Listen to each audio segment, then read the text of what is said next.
Egunon guztioi. Eta eskerrik asko, antolatu dugun jardunaldi honetan parte hartzeko erakutsi duzuen interesagatik. Pozgarria da, oso pozgarria berriro elkarrekin eta elkarren ondoan egoteko aukera izatea. Zoritxarrez gaur hemen ziurazki atsegin handiz egonen zen batek ez du aukerarik izanen zuri gaiztuko bitxoak eraman zuelako, ezta? Eta, animoa eta besarkada bat luzatu nahi duzuegu azken 20 hilabetetan gaizki pasatu duzuen guztiei.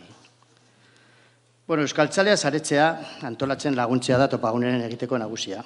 Izan ere, Euskararen aldekotasuna lantzeko eta erabilera areagotzeko herriz herri, auzoz auzo, eraragenkorrena dela sinesten dugulako. Euskara erabiltzeko guneak eta uneak eskaintzen ditugu, aurren aisialdian, gazteen alduntzean, helduen arteko harremanetan, gizartearen aktibazioan.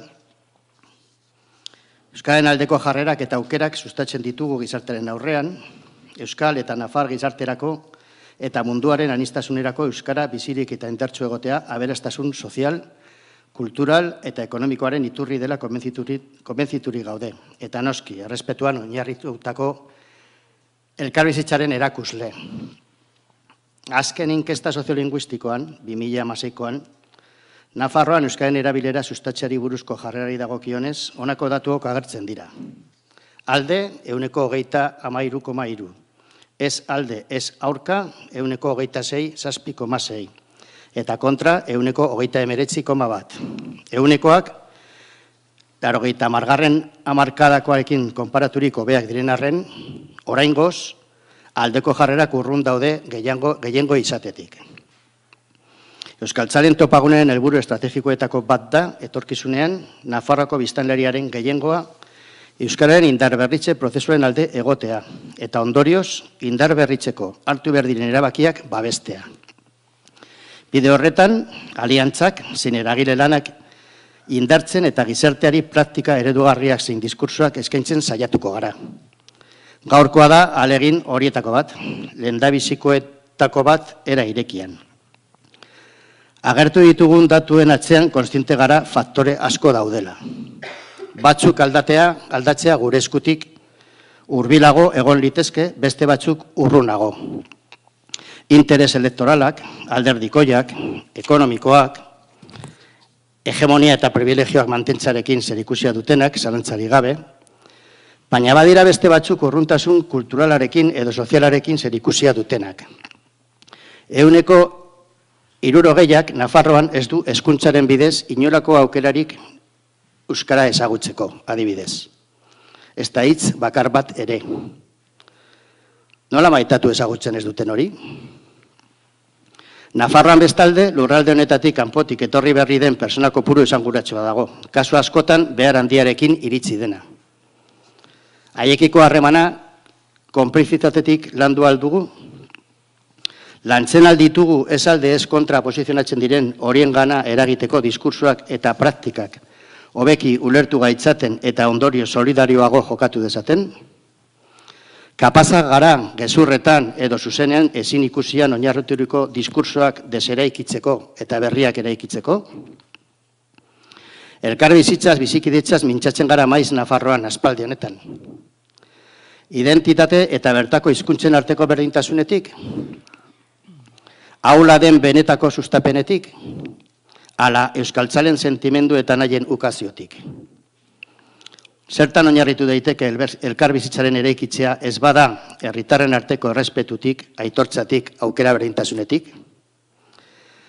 Nola pasatu denbora luzeegiz bizi izan dugun bata ala bestea konzeptualizaziotik, bata eta bestea ikuspegi empatikoago batera? Gaurko jardunaldian, Nafarroan gero eta herritar gehiago euskararen indarberritze prozesuarekiko empatiko izateko, diskursoaz, praktikaz eta bestelako baliabidez hausnartu nahi dugu. Zentzu horretan, Nafarroan euskararekiko aldekotasun hori nola landu dezakegun, pentsatzen laguntzeko zenbait jakintzaremutik gaiari heltzen dioten ikuspegiak ekarri ditugu. Ikerketan oinarrituriko ponentziak, entzutuko aukera izanen dugu, bizipenetatik landutakoak, iritsi trukaketak, proposamenak. Hori ekartzen saiatu gara, Nafarroako gobernuarekin elkarlanean. Ez dugu deus arraurik planteatzen, ez da gai berria hemen batu garen neontzat. Run batean urteetan buruan izan baitugu. Euskararen inguruko jarrerak nola indartu, gehiengoa den erdaldunen konplizitatea nola lortu, urteak joan, urteak etorri, zenbakiak antzekoak dira. Faktore asko daude atzean, batzuk aipatu ditugu, horiak eta beste batzuk mai gaineratzeko aukera izanen dugu. Asko eskertu nahi dugu topagunetik, gaur parte hartuko duten islarien lana eta ausardia. Izan ere, bota genien erronkaz konstiente gara. Urtea daramatzagu topagunean jardunaldiak antolatzen, topaldia izenarekin, motivazio nola piztu, erabilera nola areagotu, hiztun berria nola erakarri, lehendabizikoa da Nafarroan eta ez da kasualitatea jarreren gaiari heltzea. Erronka da, euskaltzalen komunitatetik haratago begiratu behar dugulako. Nola ikusten gaitu Nafarroa garaian ehuneko nagusia den herritar multzoak? Eta euskaratik urrun bizi direnak? Nola demontre lortuko dugu euren aldetik empatia indar berritze prozesuan urrats eraginkorrak emateko? Eskerrik asko. Espero dugu zinez jardunaldia probetxagarria suertatzea guztiontzat. Guk ate bat ireki nahi dugu gaurkoarekin gogeta horiei leku egiteko. Eta prestutasuna erakutsi nahi dugu gai honetan sakondu nahi duen ororekin gogoetak partekatzeko. Eskerrik asko. Hitza pasatzen diot Ana Oio Ugalde, herritarrekiko harremanetako kontseilariari. Egun hon izen.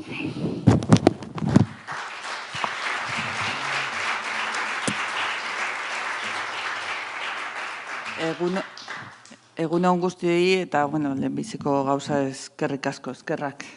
Oskar eta topaguneri halako jardunaldia antolatxagatik, eta, batez ere Euskara Bidearen izenean, Nafar Gobernuaren izenean, guri gonbidatxagatik. Plazerra da, hemen egotea, hainbeste jendearekin, jardunaldi horretan. Euskadi Buruzko Foru Legeak duela 30 urte onartu zuen pertsonen arteko elkar bizitzarako eta elkar ulertzeko hizkuntzen balioa indarrean dago gaur egun. Bere bi hizkuntzen bizikidetzea eta herritar guztien hizkuntza eskubideen errespetua bere askatasun eta borondatezkotasunetik funtsezko elementuak ditu gizarte kohesiorako egungo Nafarroan. Ezin dugu ahaztu euskara gehiegitan bere balio deuseztatu eta bere ahalmena murrizten dute eztabaida interesatuetan murgilduta dagoela. Berez, ondasun bat dela kontuan hartzen ez duten erretoriketan murgilduta, berarekin zerikusik ez duten gaien aldeko edo kontrako tresna bihurtuta. Es por ello, más que nunca, necesario un cambio de visión y de acción que posicione al euskera en esos ámbitos de donde no ha sido promocionado hasta ahora y de donde se les ha mantenido interesadamente ajenos por fines políticos.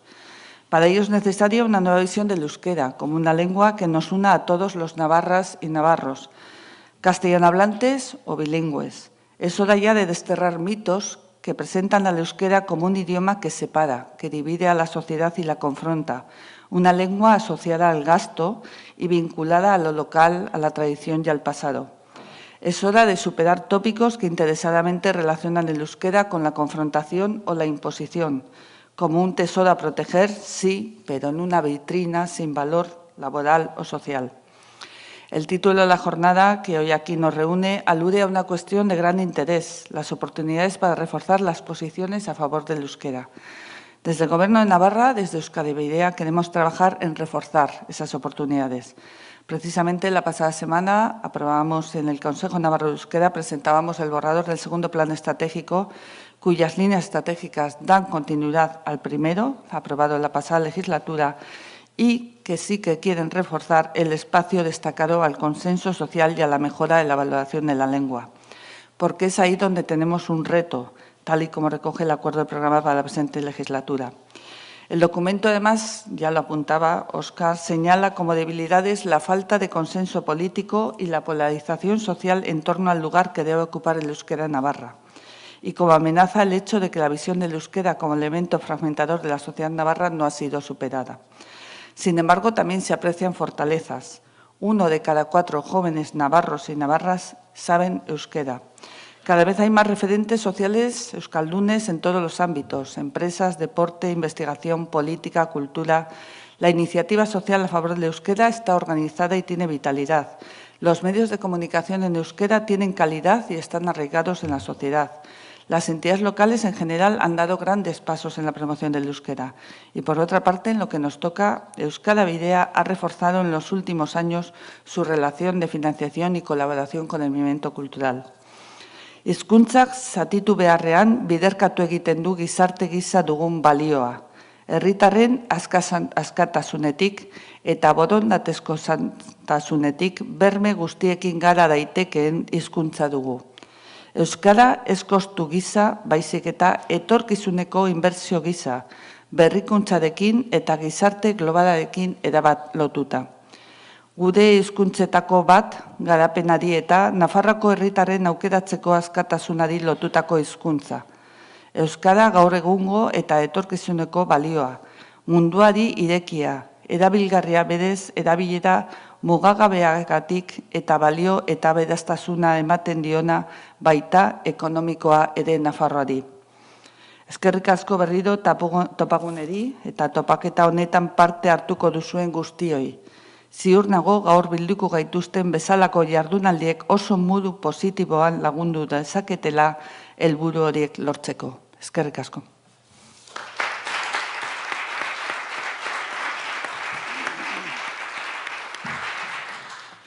Hasiko gara Xabier Erizerekin, soziolinguista, filologian doktorea, eta, hainbat kurrikuluna irakurtzen hasita, joango zei tartetxo bat, bai. Ponentziaren nondik norakoak pizkat, hasi ginenean Xabierrekin izketan, ikusten genuen behar zela, komeni zegula begirada beste nonbaitetik eta egitea eta lana eta enkargoa hartuzun eta erronka handia, ezta.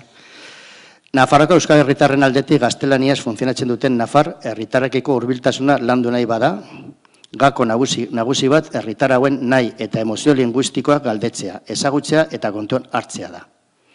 Kontua ez da gaztelania funtzionatzen duten herritar horiek konbentzitu edo erakarri nahi izatea, haien motivazioak aintzak hartu gabe. Aurkezpenak atalauek izango ditu, gaiari buruzko lanen aurrekariak, eta testuinguru soziolinguistikoa, batzuen eta besteen ikuspegiak diskursuen azterketatik abiatuta, gaztelaniak bizi diren Nafar herritarrei galdetzea eta azkenik ondorioak, eta galderetarako tartetxoa. Xabier, zurea deitza. Mila esker, Oskar, mila esker zuei hemen egoteagatik, eta mila esker topaguneari eta Nafarroko gobernuari hau antolatzeagatik eta niri aukera mateagatik hemen egoteko. Oskarren erronka onartu nuenean, pentsatu nuen jardunaldian parte hartu behar dut zerbait empirikoa aurkezten. Eta orduan horrek esan nahi zuen udaberritik onera egon naizela ikerketa empiriko bat egiten zuei propio aurkezteko. Eta hau da aurkeztuko dudana. Lana da gaztelaniaz bizi diren Nafarren motiboak euskararen sustapenean txertatzea, ikerketa esploratorio bat.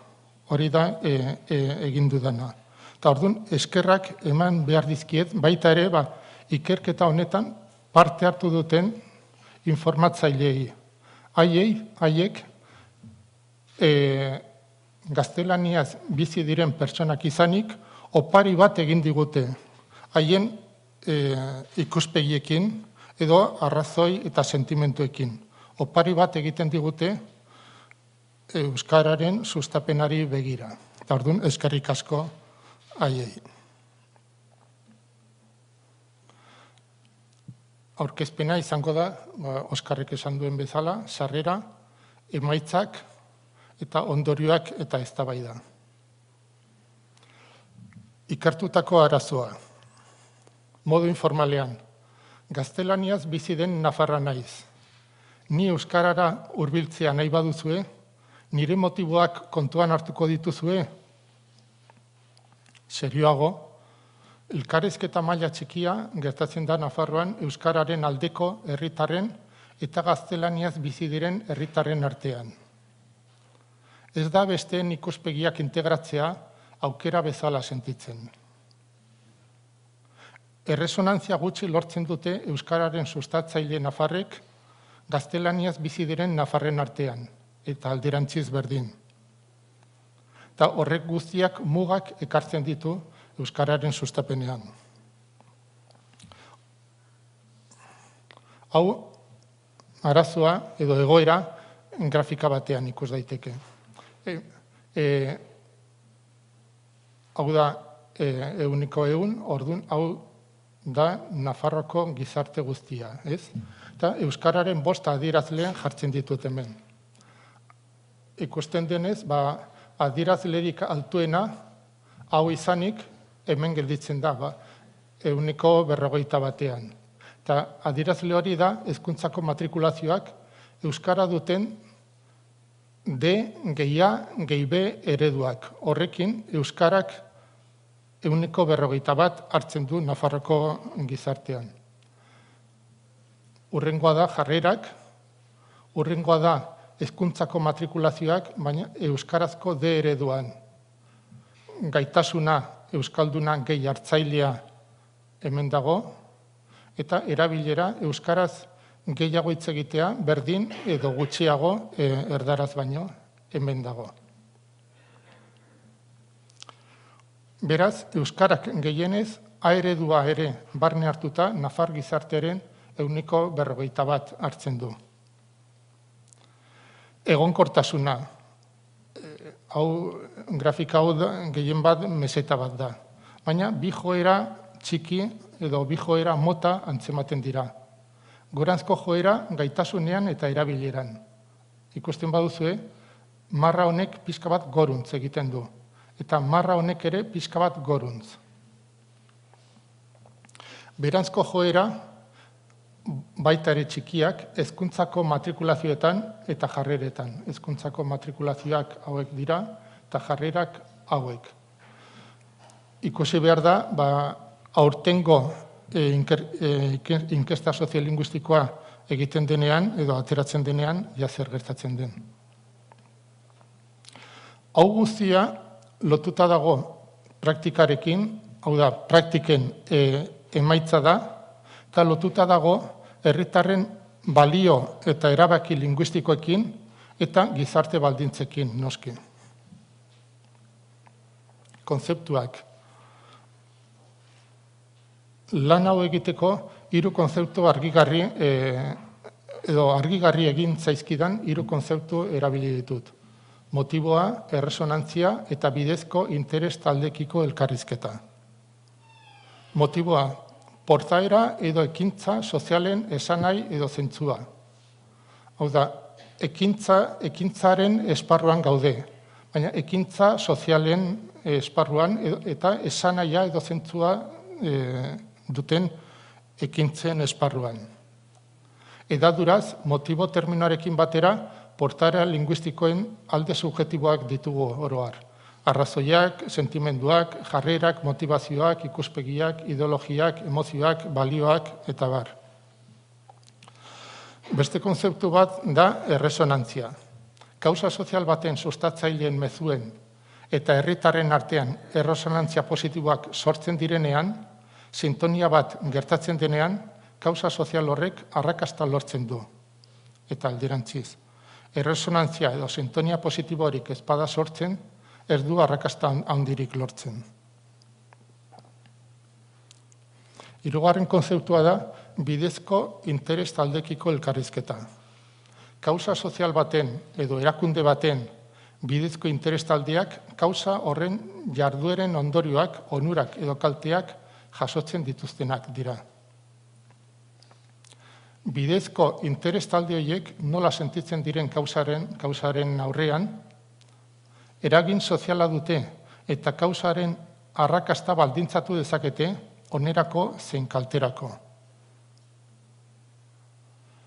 Beraz, kausa batek elkarrizketak garatu beharko lituzke bere bidezko interes taldeekin eta haien espektatiba desberdin eta batzuetan kontrajarriei erantzun. Euskararen sustapenaren kausak ere elkarrizketa bideak izan beharko lituzke bere bidezko interes taldeekin. haien espektatiba desberdinei erantzun ahal izateko. Eta zein diren euskararen kausaren bidezko interestaldiak, herritar euskaldunak, noski, gaztelaniaz bizi diren nafar herritarrak ere bai, gizarte orokorra, erakunde sozialak, administrazioa, sektore sozioekonomikoa, eta orduan, horiek guztiek bidezko interesa dute euskararen sustapenean. Eta ikuspegiak eta planteamenduak edo nahiak edo beharrak batzutan desberdinak. Gaiari buruzko lanen egoera. Euskararen sustapena hizkuntza politikaren arloan kokatzen da. Hizkuntza politika mota desberdinak daude. Esplizituak zein implizituak. Instituzionalak zein gizarte zibilikoak. Hau da, hizkuntza politika ez da bakarrik gobernutik goitik bera egiten dena. Gizarte zibilian egiten dena ere, baita afari batean ere, hizkuntza politika da neurri handi batean. Hizkuntza politika konplexuagoa da helburu zilegiak ezartze hutsa baino.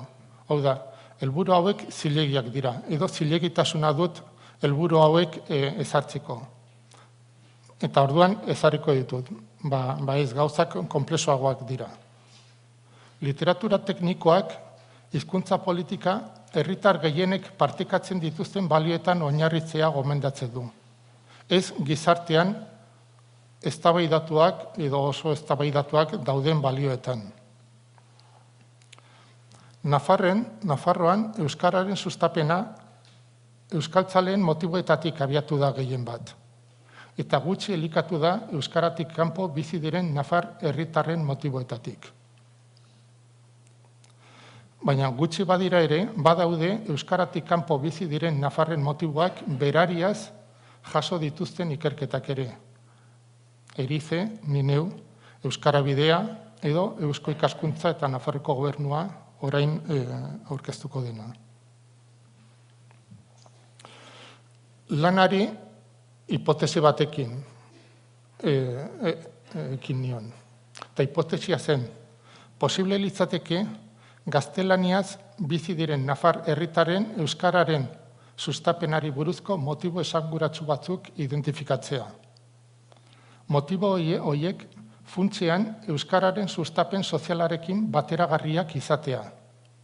Eta horien bidez euskararen sustapenaren eraginkortasuna handitzeko aukerak agertzea. Hori zen nire hipotesia. Eta helburua hipotesiarekin lotuta. Gaztelaniaz bizi diren nafar herritarren euskararen sustapenari buruzko motiboak modu esploratorioan ezagutzea, aztertzea eta horietatik abiatuta aurrera begira euskararen sustapenerako lagungarriak izan litezkeen proposamenak eskaintzea, maila praktikoan zein ikerketan. Metodoa. Ikerketan nire lan honetan erabili dudan metodoa. Metodoa izan da idatzizko elkarrizketa kualitatibo etnografikoak gaztelaniaz bizi diren nafar herritar anonimoekin. Informatzaileen profila, nafarra izatea, euskaraz ez jakitea, euskaratik urrun bizitzea, adibidez, seme-alabak D eredura edo ikastolara ez eramatea, adin, genero eta jatorri geografiko eta ideologiko desberdinak izatea. Informatzaileen datu soziodemografikoak. Kopurua, 39 izan dira. 3 gehiago ere egon ziren, baina azkenean azterketatik kanpo utzi ditut profila ez dutelako betetzen. Gertatu zen euskaldunak zirela. Eta kasu honetan profiletik kanpo gelditzen ziren. Adina 48,5 batez beste. Gazteena 19 eta zaharrena 71. Generoa 22 emakume eta 17 gizon. Noiz eginak aurtengo ekainean eta uztailean.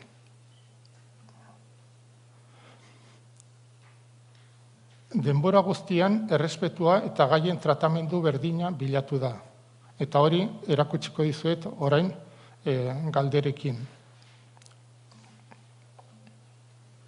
Elkarrizketaren aurkezpena hau izan da. Le agradecería que se sintiera plenamente libre para responder lo que considere la expresión real de sus razones y sentimientos sobre la lengua vasca, ya que en esta investigación se busca reflejar la realidad de la manera más objetiva posible. Dicho de forma coloquial, cualquier respuesta es correcta, no existen respuestas correctas o incorrectas.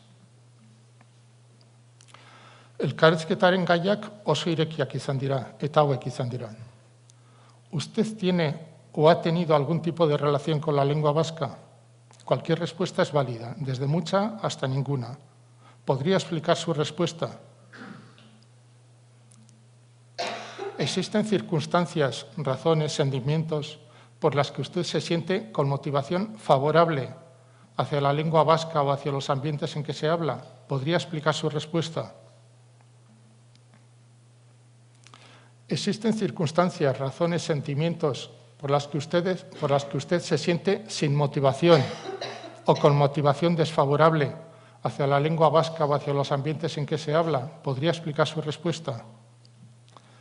¿Existen aspectos que le gustan de las iniciativas o de las entidades de fomento de la lengua vasca? Noticias de prensa, actividades, campañas, reivindicaciones. ¿Podría explicar su respuesta? ¿Existen aspectos que no le gustan de las iniciativas o de las entidades de fomento de la lengua vasca? Noticias de prensa, actividades, campañas, reivindicaciones. ¿Podría explicar su respuesta? Emaitzak.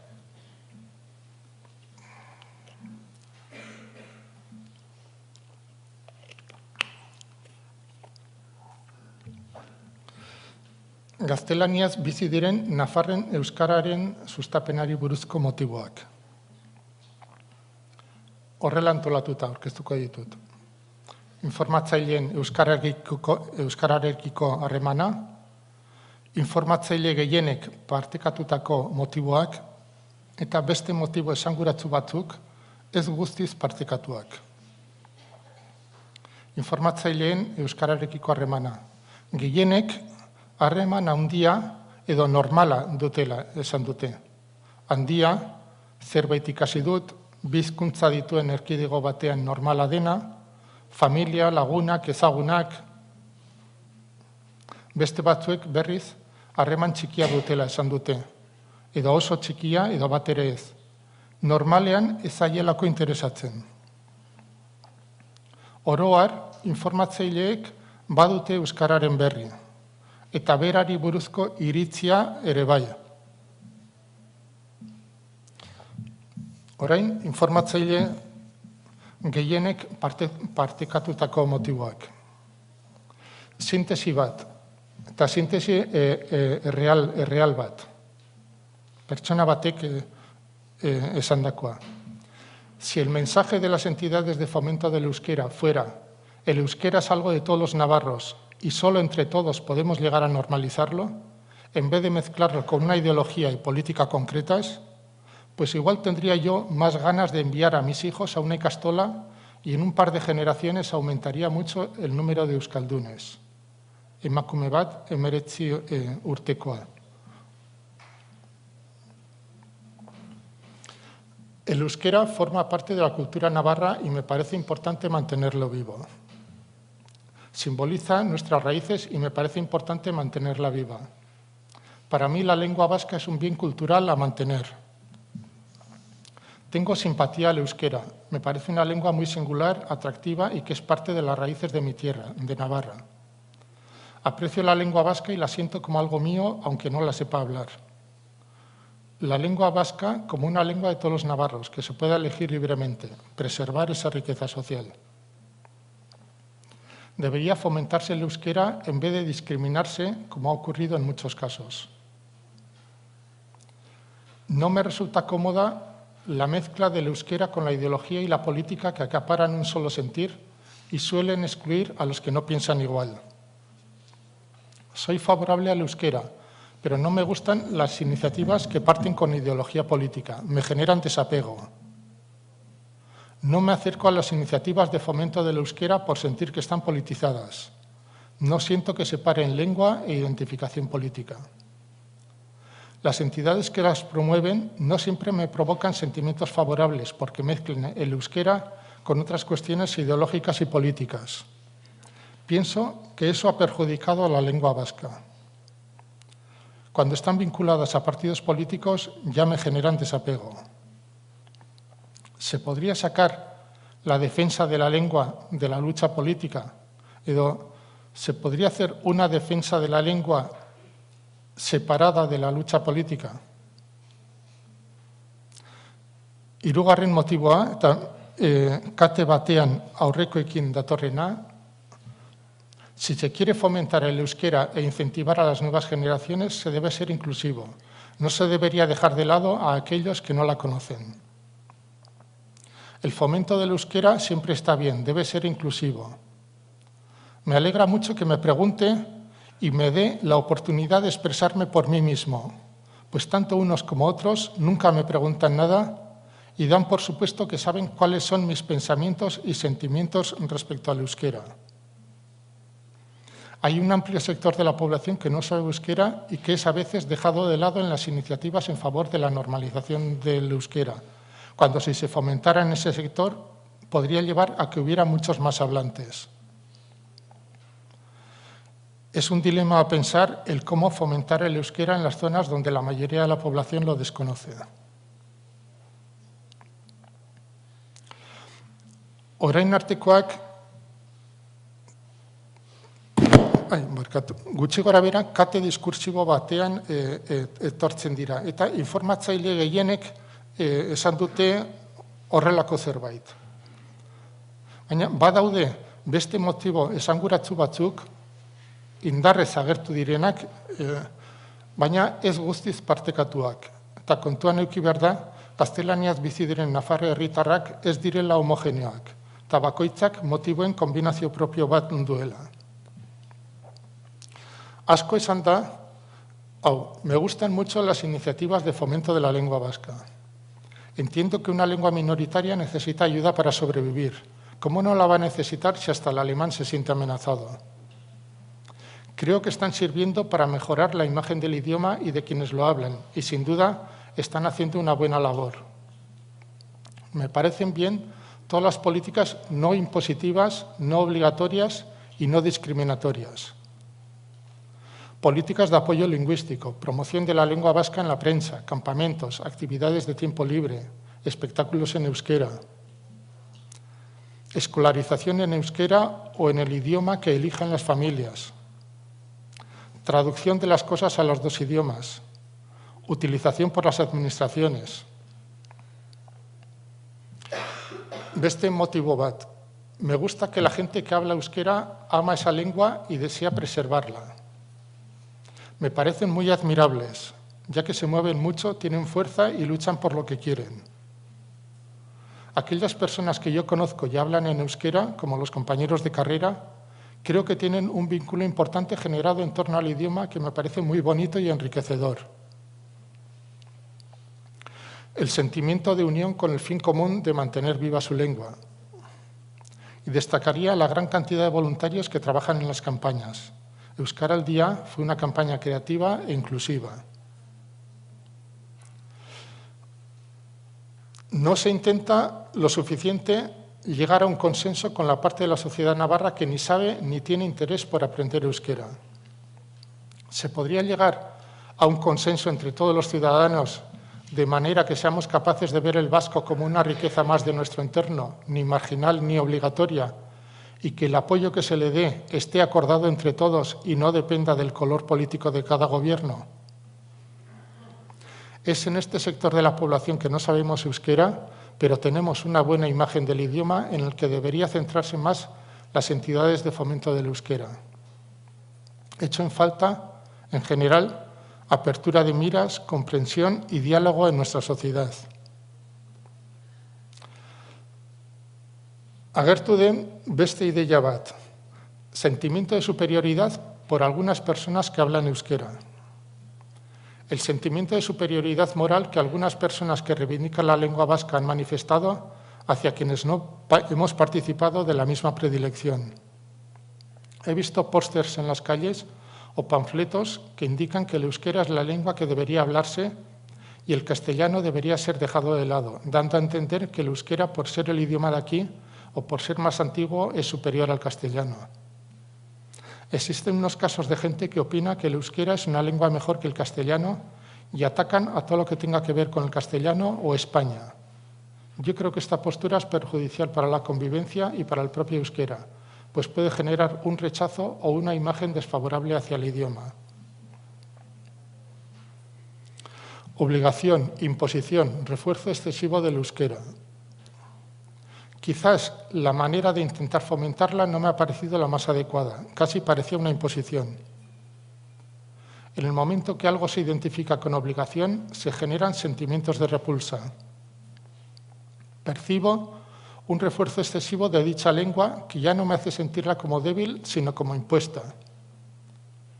La valoración, por ejemplo, del conocimiento del vasco para el acceso a puestos de trabajo en la Administración me parece, además de injusta, absurda. Se debería valorar como el conocimiento de cualquier otra lengua, siempre que sea necesario para la plaza de que se trate. Lo que no me gusta es que obliguen o intenten obligar a que aprendamos un idioma al que no quiera, como se está haciendo en ciertos trabajos. Beste ideia bat. No me gusta nada la utilización política del euskera, venga de donde venga. Hau ezagunagoa egiten zaigu.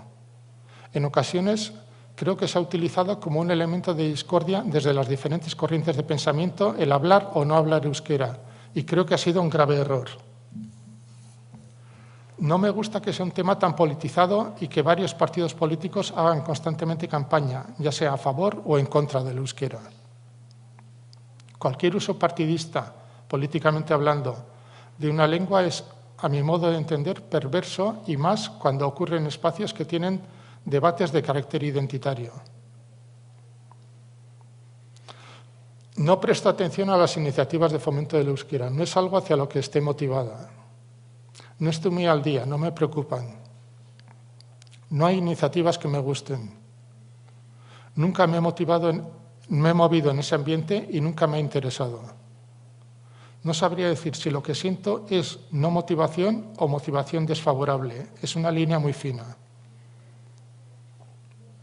Me han motivado más otras lenguas. Bueno, orain artekoa emaitzak izan dira, ez? Gaztelaniaz bizi diren nafarrek esaten digutena. Orain nire ondorioak eta eztabaida puntuak. Hipotesiaren eta helburuaren betetze maila handia izan da. Gaztelaniaz bizi diren nafar herritarren euskararen sustapenari buruzko motibo esanguratsu batzuk ezagutu eta aztertu dira.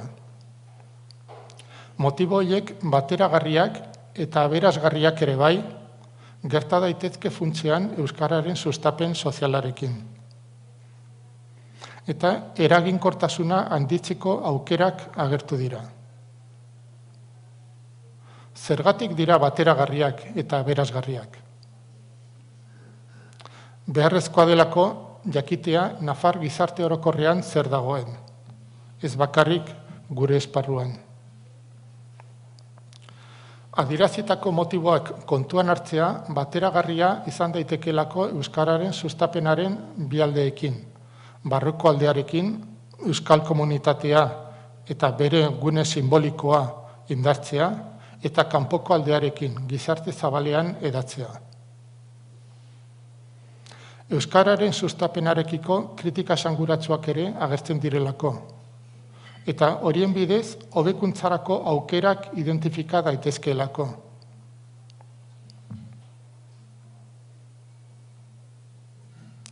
Aurreko lanekin konparatuta antzekotasunak eta ezberdintasunak agertzen dira. Antzekotasunak. Gaztelaniaz bizi diren nafarren motiboak kontuan hartzea bera, posible eta emankor bezala ikustea. Kontsentsu sozial zabalaren beharra nabarmentzea. Euskara babestu beharreko Nafarroako kultur ondare bezala azaltzea. euskararen sustapena borroka politikotik ateratzearen beharra nabarmentzea. Ekimen mota asko ontzat ematea. Euskararen obligazio edo inposizioaren ideia azaltzea. Eta euskara lanpostuetan gai eztabaidatua izatea. Ezberdintasunak aurreko ikerketekin, edo aurreko lanekin konparatuta. Gehiago agertu dira euskararen sustatzaileekiko kritika batzuk. Ideologia eta politika jakin batzuetatik egitea euskararen sustapena. Nagusitasun morala erakustea euskaraz ez dakitenen aurrean. Eta euskaraz ez dakiten nafarrak kontuan ezartzea. Ezberdintasuna da, baita ere, ia ez dela agertu polarizazioaren gaia.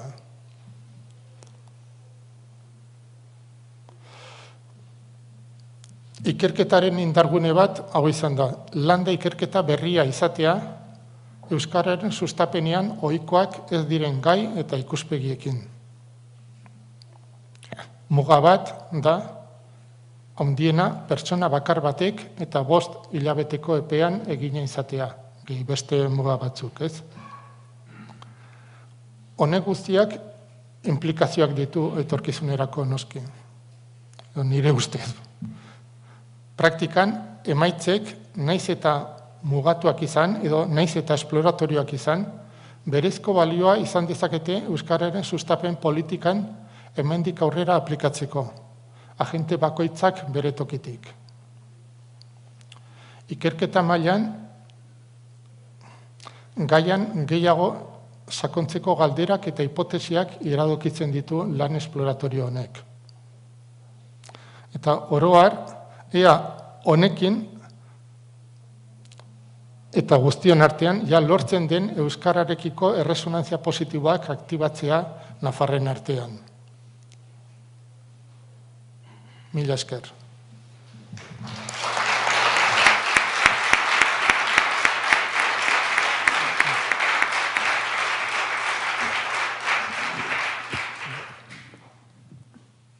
Bai?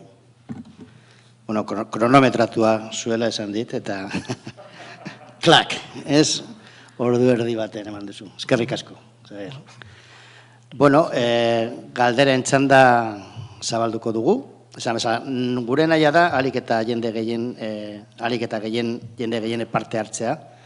Eskertuko genizueke, galdera laburrak egitea, ponenteari zuzendurik, ez da? Eta, bueno, era horretan aukera emango diogu, hitz egin nahi duen orori, hitz egiteko, hitz hartzeko, ez da? Hor badabiltza mikrofonoak, bai, Jon. 15 minutoko tartea irekiko dugu galderak egiteko, ez da? Galdere eta erantzunak emateko. Bai, zuten da? Bai, eskerrik asko, oso interesgarria eta beharrezkoa, zerketa. Nik baitut zalantza batzuk edo galdera batzuk egiteko, ez da? Alde batetik, aztertu dituzu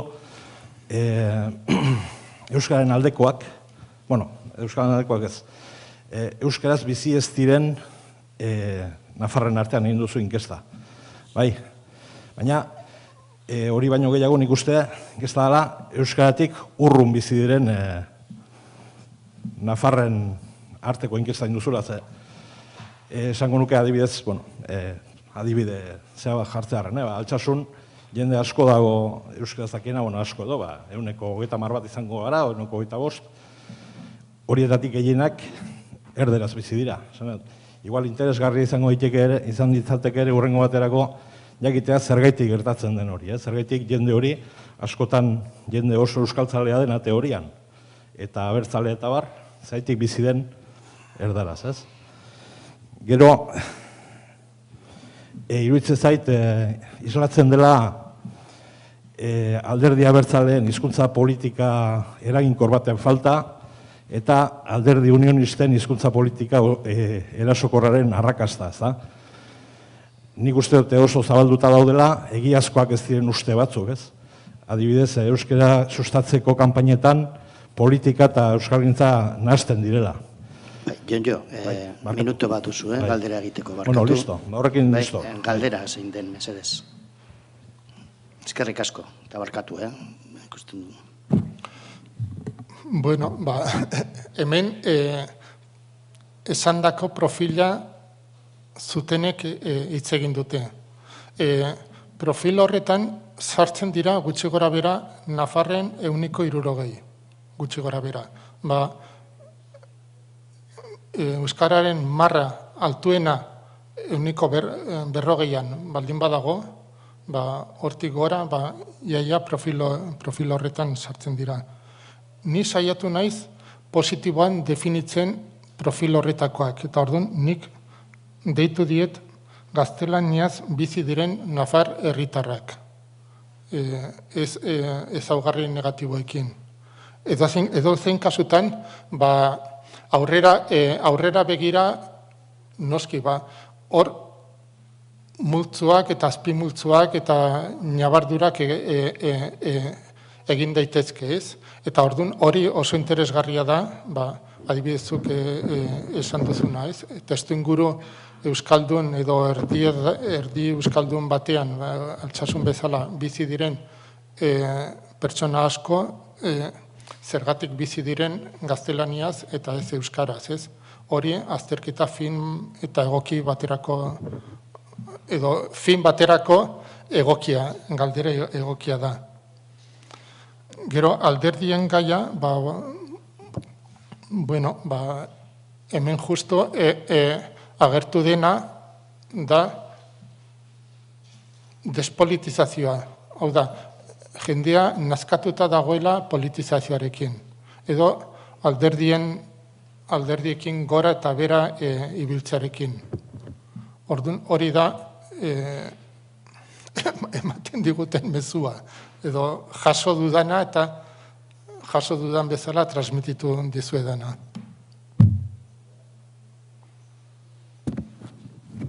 Beste galderarik? Bai, Xabi. Egunon, eta mila esker ikerketagatik eta uste dut hasieratik bidean ongi kokatu gaituzulako. Jardunaldi osorako, ez? Bueno, nire galdera da zure unibertsoa definitzean, 40 edo 29 pertsona horiek hautatzean, ea faktorio geografikoa kontuan hartu ote duzun. Nik uste dut Nafarroan oso importantea dela, eta gure erronketako bat da, hain zuzen ere, justu Iruñetik, Beitik dagoen jende horri nola iritsi eta nola zabaldu euskararen erakarritasuna ez. Besterik ez. Ongi, mila esker. Bai, jatorri geografikoak kontuan hartu ditut. Eta orduan, hor jendea egonda Iruñerrikoak, Nafarroa erdialdekoak eta herriberakoak, batez ere.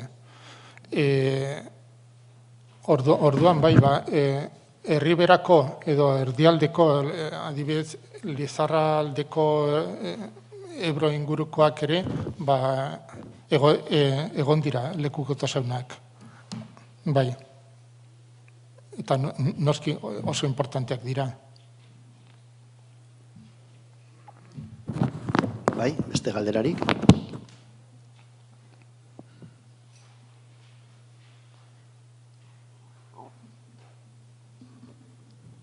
Bai, Jon.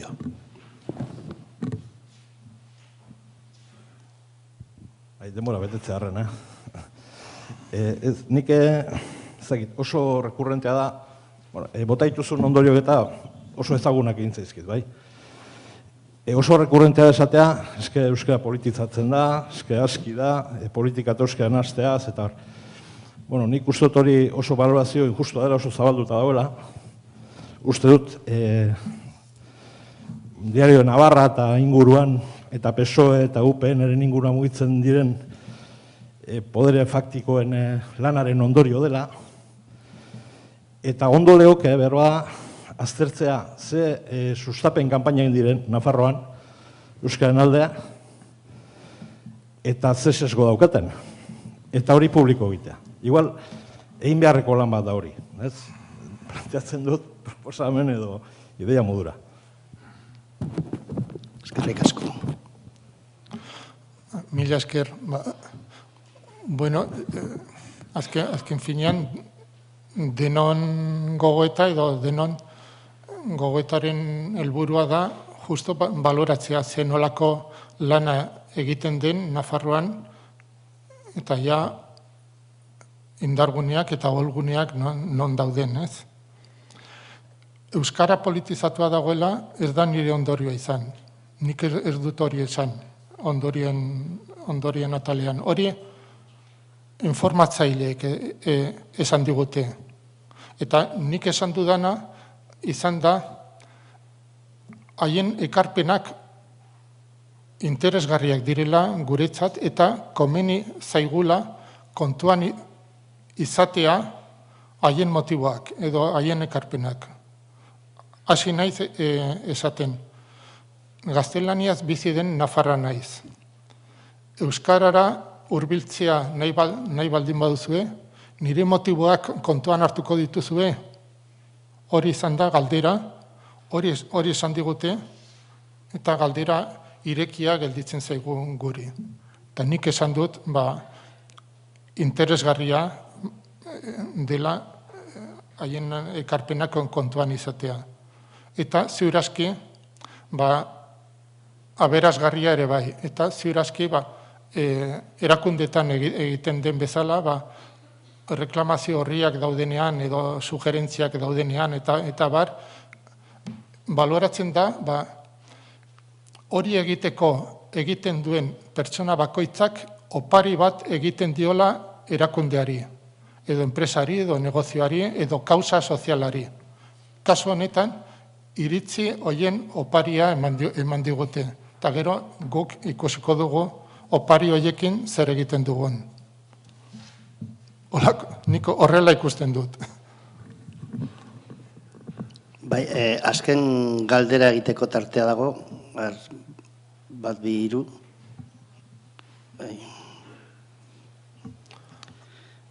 Bi galdera bakarrik, ingo ditugu bestela joango zaigu.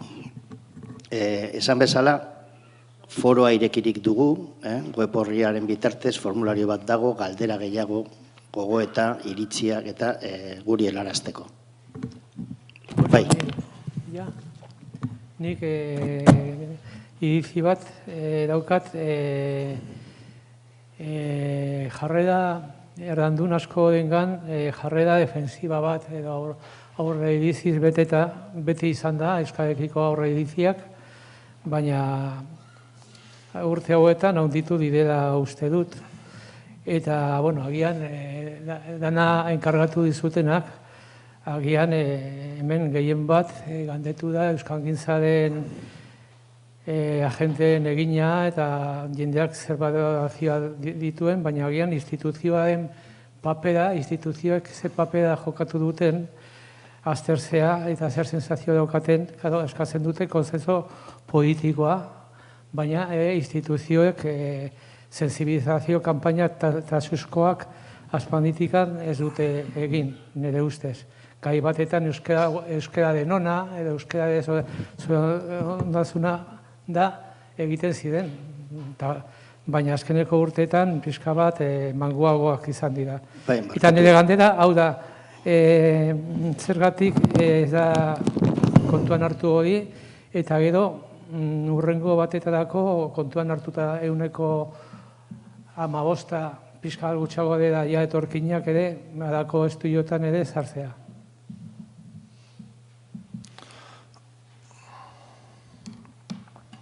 Bueno, mila esker.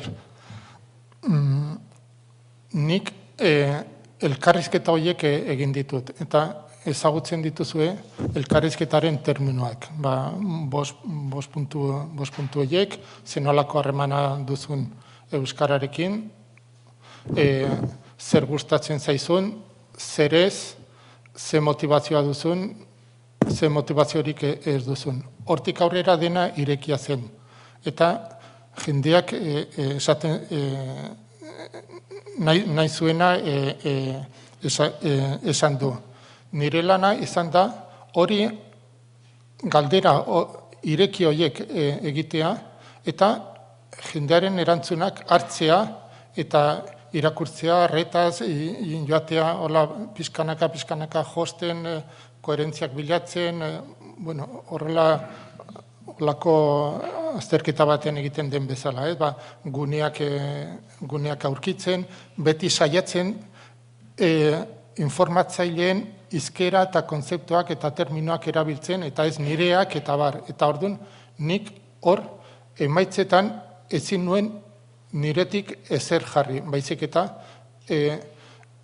elkarrezketen logikatik eta hitzetatik ateratzen zena. Eta orduan, igual espero edo nahi genituen gauza batzuk ez dira atera, espero ez genituen beste batzuk atera dira, adibidez, euskaltzaleak miresgarriak iruditzen zaizkiela, egitan, lotura eta indarra jartzen dutelako edo jartzen dugulako euskararen sustapenean, eta barez. Baina, haiek hitz egin dute, eta hori bilatzen nuen. Azken galdera laburra eta erantzunare laburra eiteko Javierrek eta paso emango diogu bigarrenari. Bai, Mario. Bai, bi kontutxo metodologiko. Lehenengoan, aipatu duzu profila Nafarra izatea. Ez dakit hor kontutan izan duzun, Nafarra izate horren barruan, baudela Nafarra diren beste pertsona batzu bestelako jatorria daukatena, edo ere gurasako bestelako jatorrotenak, eta holakoak ere aztertu baituzu, ea somatzen duzun, hoien iritzietan eta bestelako elementuak, ez? Eta beste kontu bat, hausnarketa metodologiko bat ere etorri zait, ikerketa esploratorio da, eta zilegia plan horretan egitea, baina holako galdetegi bat erantzuteko jarrera dukan pertsonak, berez, euskararen kontrako jarrera argirik ez daukazen, oroar, holako pertsonek ez dute holako zerbait erantzungo. Eta horren kontura ere, inoiz agertu den elementu bat ere, ikerketa soziolinguistikoa egiten dugunean ere, askotan ja lehenengo momentutik gaia zein den ikusirik, badaude pertsona askok agian ere ez dutela erantzuten, eta hori ere ez da islatzen euskararen kontrako jarreretan pertsona horien datu ez delako jaso. Bai, Mario, mesedez, bigarren galdera, ez dela. Bai, ez sesgoaren ingurukoa, sesgoa sortzen duen metodologia, ez? Ez, mila esker, eta oso interesgarriak biak. Bueno, lehenengoa, Nafarrak ez direnak, ez dira sartu. Esploratorio izan da, eta helburua zen Nafarrak, Nafarren testigantzak jasotzea, eta hori zegoen profilean. Gero, erantzuteko gogoa izan dutenak eta horrek sesgorik eragin ote duen. Nik ere pentsatu dut. Begira, eta horregatik esan dut baita ere opariarena. Jakin dut, pertsona batzuk egon direla erantzuteko gogorik izan ez dutenak, eta erantzun ez dutenak. Eta orduan, horiek ja ez ditut jaso. Batek esan du, begira, badakizu, gaia ez zaidala interesatzen, euskaratik urrun nagoela, baina hala ere erantzungo dut. Eta orduan, hau esploratorioa da. Orduan, motiboak edo kontuak agertu dira, baina pisatu gabe, edo pisurik hartu gabe. Pisua beste ikerketa handiago batean neurtu daiteke. Nik uste dut motibo gehienak edo motibo asko agertu direla. Modu batean edo bestean. Orduan, sesgoaren gaiari edo arriskuari, bai horren inguruan pentsatu dut aurreko egunetan. Baina nik uste dut, gauzak identifikatu direla, pisu kuantitatiboa eman gabe, eta orduan, urrengo ikerketa batean, batez ere kuantitatibo eta kualitatiboa egiten bada, eta batez ere pisua neurtzera jotzen denean, noski, oso kontuan hartu beharko da hori. Mila esker, Xavier. Mila esker zuri eta zuei.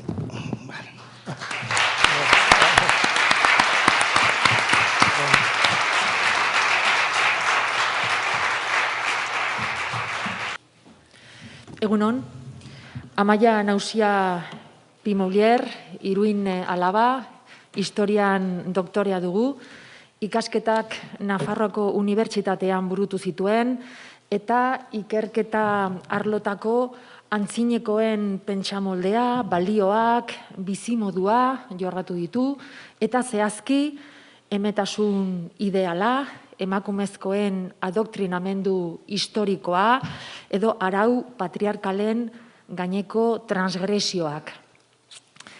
Bi libururen egilea da eta hainbat divulgaziozko lan egin ditu gure inguruko hedabideetan. Egun, Amaia Nausia doktorea, Eusko Ikaskuntzako proiektu arduradun dugu, eta erakunde horrek eta Nafarroko gobernuak sinaturik duten hitzarmenaren barnean dauden proiektuei diardu buru belarri, ez? Proiektu horiek dira inxusen gaurko saiora ekarri dituenak, Nafar herritarren askotarikoen arteko bizikidetza eta aniztasunaren kudeaketa demokratikoa, horren inguruko hausnarketa, emaitzak plazaratuko ditugu Nafar herritarrak eta euskararen kudeaketa izeneko saioan. Eskerrik asko. Lehenik eta behin eskerrak ematea Nafarroko euskaltzaleen topaguneari eta bere lantalde guztiari. Pasaden urtean harremana estutu genuela esan dezakegu eta ordutik elkarlan handia egin dugu. Eta bestalde eskerrak eman ere Euskara Bideari eta Nafar gobernuari orain arte Eusko Ikaskuntzari emandako babesagatik. Ohar moduan ere esan nahiko nuke, ondoren aurkeztuko dudan hitzaldia Eusko Ikaskuntzak 2019tik martxan duen aniztasunaren kudeaketa demokratikoa Nafarroan bizikidetza proiektuaren emaitzaren parte dela, eta bertan daudela nirekin nire talde eragileko kideak Julen Zabalo eta Txoli Mateos. Beraz, gero galderen txandan, edo izan momentutan, erantzun dezakete ere beraiek zuen zalantzak. Azkenean, aurkezpena 3 prestatu dugulako. Beraz, sarrera moduan, abia puntuari buruz hitz egin nahiko nuke, nondik abiatu ginen, proiektu hau martxan jartzeko, eta esan bezala eta Paulak adierazi dizuen bezala, Eusko Ikaskuntzak eta Nafarroko gobernuak, Euskara Bidearekin zehazki sinatutako hitzarmenaren baitan kokatzen da proiektu hau. 2018an, Eusko Ikaskuntzak bere 100. urtemuga ospatzen zuenean, Iruñean, gure jendea, aniztasuna eta kohesio bideak kongresua antolatu genuen. Eta kongresuan agerian geratu zen Nafarroa anitza dela, eta aniztasun honen kudeaketak eragina duela gure bizikidetzan. Horregatik erabaki genuen 2019an bizikidetzaren gaian eta aniztasunaren gaian sakontzea, eta proiektua martxan jarri genuen. Helburua izan da beti kontsentsu zabalak bilatzea, nola bilatu kontsentsu zabalak Nafar gizarteak lurralde modura aurrera egiteko, eta zein izan zitekeen markorik egokiena identifikazio ideologiko, politiko eta kultural desberdinetako herritarrak elkarlanean aritu ahal izateko giro abegikorrean eta konfiantza demokratikoan oinarrituta. Proiektua galdera bakar batetan laburbildu beharko bagenu, ondorengoa litzateke. Nola kudeatu modu demokratiko batean gure gatazkak?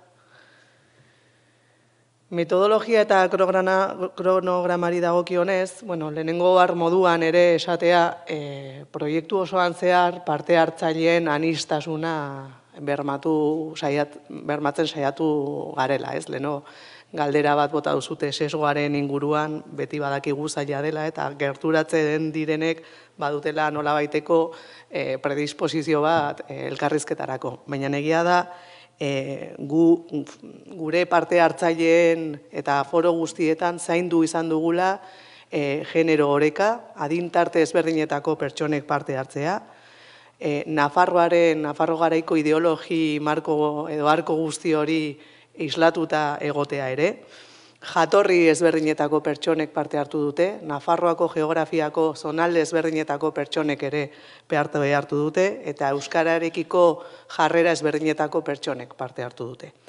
Orduan, gure ustez, indargunea bada parte hartzaileen aniztasuna bermatu dela.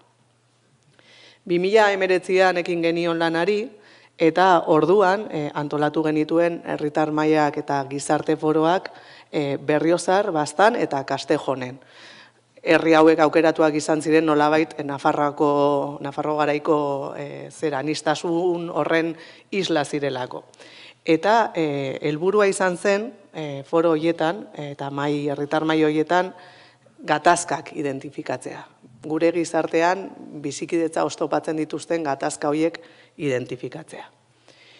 Ondoren, 2020 urtean jarraitu genuen diagnosi fasearekin, 2019an ekin genion fase horrekin, eta osatu genuen aditu talde bat. Aditu talde ideologikoki ere oso anitza zena. Eta bestalde ere antolatu genuen Nafarroa osoko eragileen maila, eta Nafarroako herritarren maila. Hemen, herri ezberdinetako teknikariek parte hartu zuten. Euskera zerbitzua zegoen kasuan, euskal teknikariak izan ziren, baina herriberan adibidez, herriberako herrietan, euskera zerbitzurik ez zegoen udaloietan, kultur teknikariek parte hartu zuten. Eta helburua hemen izan zen, bizikidetzaren kontzeptuan beran sakontzea, eta jarrerak eta estrategiak identifikatzea. 2021 urte honetan, erabaki genuen eta diagnosi fasea amaitutzat eman genuen eta fase propositibo batetan sartzen ginela. Horretarako jardunaldi bat antolatu genuen ekainean, gure desadostasunak, ezberdinen arteko konfiantza lantzen Nafarroan. Aholku batzorde bat osatu genuen bizikidetzaren inguruko iradokizuna jasotzeko, eta egin izan ditugu banakako elkarrizketak. Elkarrizketa individualak Nafarroako pertsona esanguratsuei, perfil ezberdinetako pertsonei. Helburua izan da konfiantzaren gaian sakontzea eta bizikidetzaren aldeko iradokizunak jasotzea. Zein izan da gure abiapuntuko hipotesia? Aniztasuna ikuspuntu askotatik azter daiteken fenomenoa dela Nafarroan, baduela adiera baikor bat eta ezkor bat, gero aztertuko dugun bezala, eta guk uste genuen nazio identitateen arazo nabaria zegoela, horrela adierazi ziguten herritarrek. Nazio identitateak polarizatutak zeudela Nafarroan eta arazo bat zegoela horrekin. Izan ere, lehenengo urteko dinamikek hori sebera erakutsi ziguten, ez? Eta nazio identitatea hitz egiten bada, ezinbestean atzean dagoen bultzada politikoa ere hartu beharko zela kontutan. Pentsatu zen nazio identitateen arteko talka euskeran zentratzen zela askotan, eta hori dela eta gure lana nazio identitatean eta euskaran zentratzea pentsatu genuen. Lanari ekin aurretik, hainbat kontzeptu argitzearen beharra ikusi genuen, ez? Eta horregatik, 3 kontzepturen inguruan nahiko hausnartu genuen. Lehenik eta behin bizikidetzaren kontzeptuaren inguruan. Bizikidetzak tolerantzia baino gehiago eskatzen du. Demokraziari kalitatea gehitzen dio eta bestearen errekonozimendua eskatzen du, bestearen onarpena. Ez da bakarrik bestearen ondoan bizitzea, baizik eta bestearekin, elkarrekin bizitzea. Bestetik, bizikidetza egoteak ez du esan nahi gizarte horretan gatazkarik ez egotea. baizik eta modu eta tresna demokratikoak daudela gatazka hori kudeatzeko.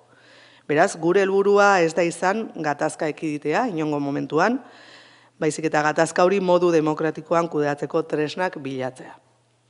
Eta bestetik, herritartasuna eta herritartasunaz hitz eginen genuela eta ez naziotasunaz. Nazio talka dagoela esaten bada, eta bi nazio identitati nagusi daudela onartuta, Nafarroa garaiaren bizikidetzari buruz hitz egiteko ezin gara nazio baten asmoetan zentratu bakarrik. Hori dela eta Nafarrak herritar diren neurrian hartu ditugu kontuan. Nafar guztiak. Hori onartuta ulertu genuen bizikidetza errazagoa landu litekela herritartasunetik abiatuta, eta ez hain polarizatuta dauden nazio identitateetatik. Zeintzuk izan dira proiektuan zehar landu ditugun gai nagusiak? Lehenik eta behin Nafarroaren kontzeptua bera. Hori izan zen, esate baterako herritarrei, herritar mailetan, Baztan, Berriozar eta Kastejonen egin genien lehenengo galdera, lehenengo dinamika. Zer da zuretzat Nafarroa, galdetzen genien. Eta 3 herrietan ezaugarri amankomunak agertu ziren, beraien erantzunetan. Ezaugarria aipatuena, ziurrenik ere horrelako turismoari lotutako ere eslogan bat egon zelako urteetan, ezaugarria aipatuena izan zen aniztasunarena. Bai naturari dagokionez, paisaiari dagokionez ere, baina baita ere nortasunari dagokionez. Kasu honetan gainera nortasun polarizatuak aipatzen zizkiguten. Bi Nafarro eta asko hitz egiten zen. Nafarroa naturarekin lotzen da, bizi kalitatearekin, lasaitasunarekin, baita ere historiarekin eta kultura aberastasunarekin. Eta horretaz gain, olako kontzeptu simbolikoak agertzen ziren askotan. Osasuna, San Fermin, kolore gorria, bezalako kontzeptuak agertzen zitzaizkigun. Eta izaerari dagokionez, Nafarren izaerari dagokionez, abegikortasuna eta hurbiltasuna aipatzen zizkiguten. Baina, galdera aldatzen genuenean eta galdetzen genienean nola gustatuko litzaizueke izatea Nafarroa. Horrela da, baina eta nola izan beharko litzateke. Orduan, beste kontzeptu batzuk agertzen ziren eta aipatuena izan zen kontsentsu falta eta elkarrizketa falta, justizia sozial gehiago egotea gustatuko litzaiekela, arrazakeria gutxiago, generoaren gaia ere, memoria historikoa, eta Nafarroa kontserbadore egia ez ote zen. Esan bezala, aniztasunaren gaia asko atera zen, batez ere lehenengo 2 urteetan, landu genuen gaia izan zen, herritar mailetan eta aditu taldeetan. Gizarte modernoa den neurrian, Nafarroa garaia izateko, pentsatzeko, sentitzeko eta bizitzeko modu asko ditu. Horiek denek marrazten duten Nafar gizartearen aniztasuna. Hots, adierazpen asko dituen eta homogeneoa ez den gizartea. Obar bezala ere azaltzea ez dugula aztertu, kontutan hartu dugun arren, aniztasuna, genero aniztasuna, ekonomia mailako desberdinkeriak, ulertzen dugulako gizarte moderno guztietan eta mundu mailan agertzen diren aniztasunak direla, transversalak direla. Nafarroaren kasuan, aztertu duguna izan da, kultura aniztasuna, hizkuntza aniztasuna, ulertzen dugulako nazio aniztasuna, horiek direla Nafarroa garaiko berezko anistasunaren ezaugarri propioak, ez da? Markatu, Nafarroa anitza dela behin eta berriz errepikatu den ideia dugu, beraz, baina ikusi ahal izan dugunez, modu desberdinetan ulertzen da anistasun hori. Badugu lehenik anistasuna kontzeptu deskriptibo gisa. Besterik ez, leheno aipatu dizuedan hori, ez? Aipamena egiten zaiona, paisajeari, gastronomiari, folkloreari, hizkuntzari, eta berez, zeintzu baikor batetan aipatzen da anistasun hau, esangura politikori gabe. Baina, bigarrena litzateke anistasuna arlo politikoari lotuta. Izaera eskorra hartzen du orduan askotan anistasunak. Eta Nafarren arteko gatazka politikoa eta gizartearen polarizazioa irudikatzen ditu beraien ustetan, herritarren ustetan. Bizikidetza izan zen batez ere adituen taldean, 2020 urtean kontzeptua bera landu genuen bizikidetzaren inguruan asko hausnartu genuen. Balio moral bat da bizikidetza, bestela esan da. Ezinbestean lortu beharreko zerbait da, gizartearentzat eta herritarrentzat onuragarria delakoan, gure abia puntua baiezkoa izan zen. Esan behar da, lehenik eta behin, sarritan bizikidetza eta jardun demokratikoa parekide modura erabiltzen direla. Baina badu zentzuri joko demokratikotik harago zerbait gehiago bilatzeak, desberdin pentsatzen, sentitzen edo jarduten duenarekiko begirunea egonez gero, hau da, herritarren aniztasuna demokratikoki kudeatzen baldin bada, zer gehiago erantzi dezake bizikidetzak? Esan gabe doa gai arantxasua dela, ezta? Zalantza izpirik gabe, egondako foro guztietan parte hartu duten estilo askotako nafarrak arduratuta daude bizikidetzarekin. Edo bestela esan da, ez daude oso gustora dagoen giroarekin, eta gizartean soma daitekeen azaldura politikoarekin eta zaratarekin. Azalpen batzuk bizikidetzaren inguruan, bizikidetzaren definizio hau egin ondoren. Bizikidetza baliosteak ez du esan nahi gatazkarik ez egotea, aniztasunik ez egotea, eta identitate bakarra beharrezkoa dela bizikidetza egon alizateko. Bizikidetza baliosteak esan nahi du gatazkak demokratikoki kudeatzen direla eztabaidaren bidez, kultura guztiek dutela adierazpen askatasuna, edo izan beharko luketela, kultura aniztasunari begirunea eta euskara nafar ondare kulturala dela. Ez dago nafar izateko modu bakarra, nazio identitate nagusi bi daude elkarrekin bizi behar dutenak.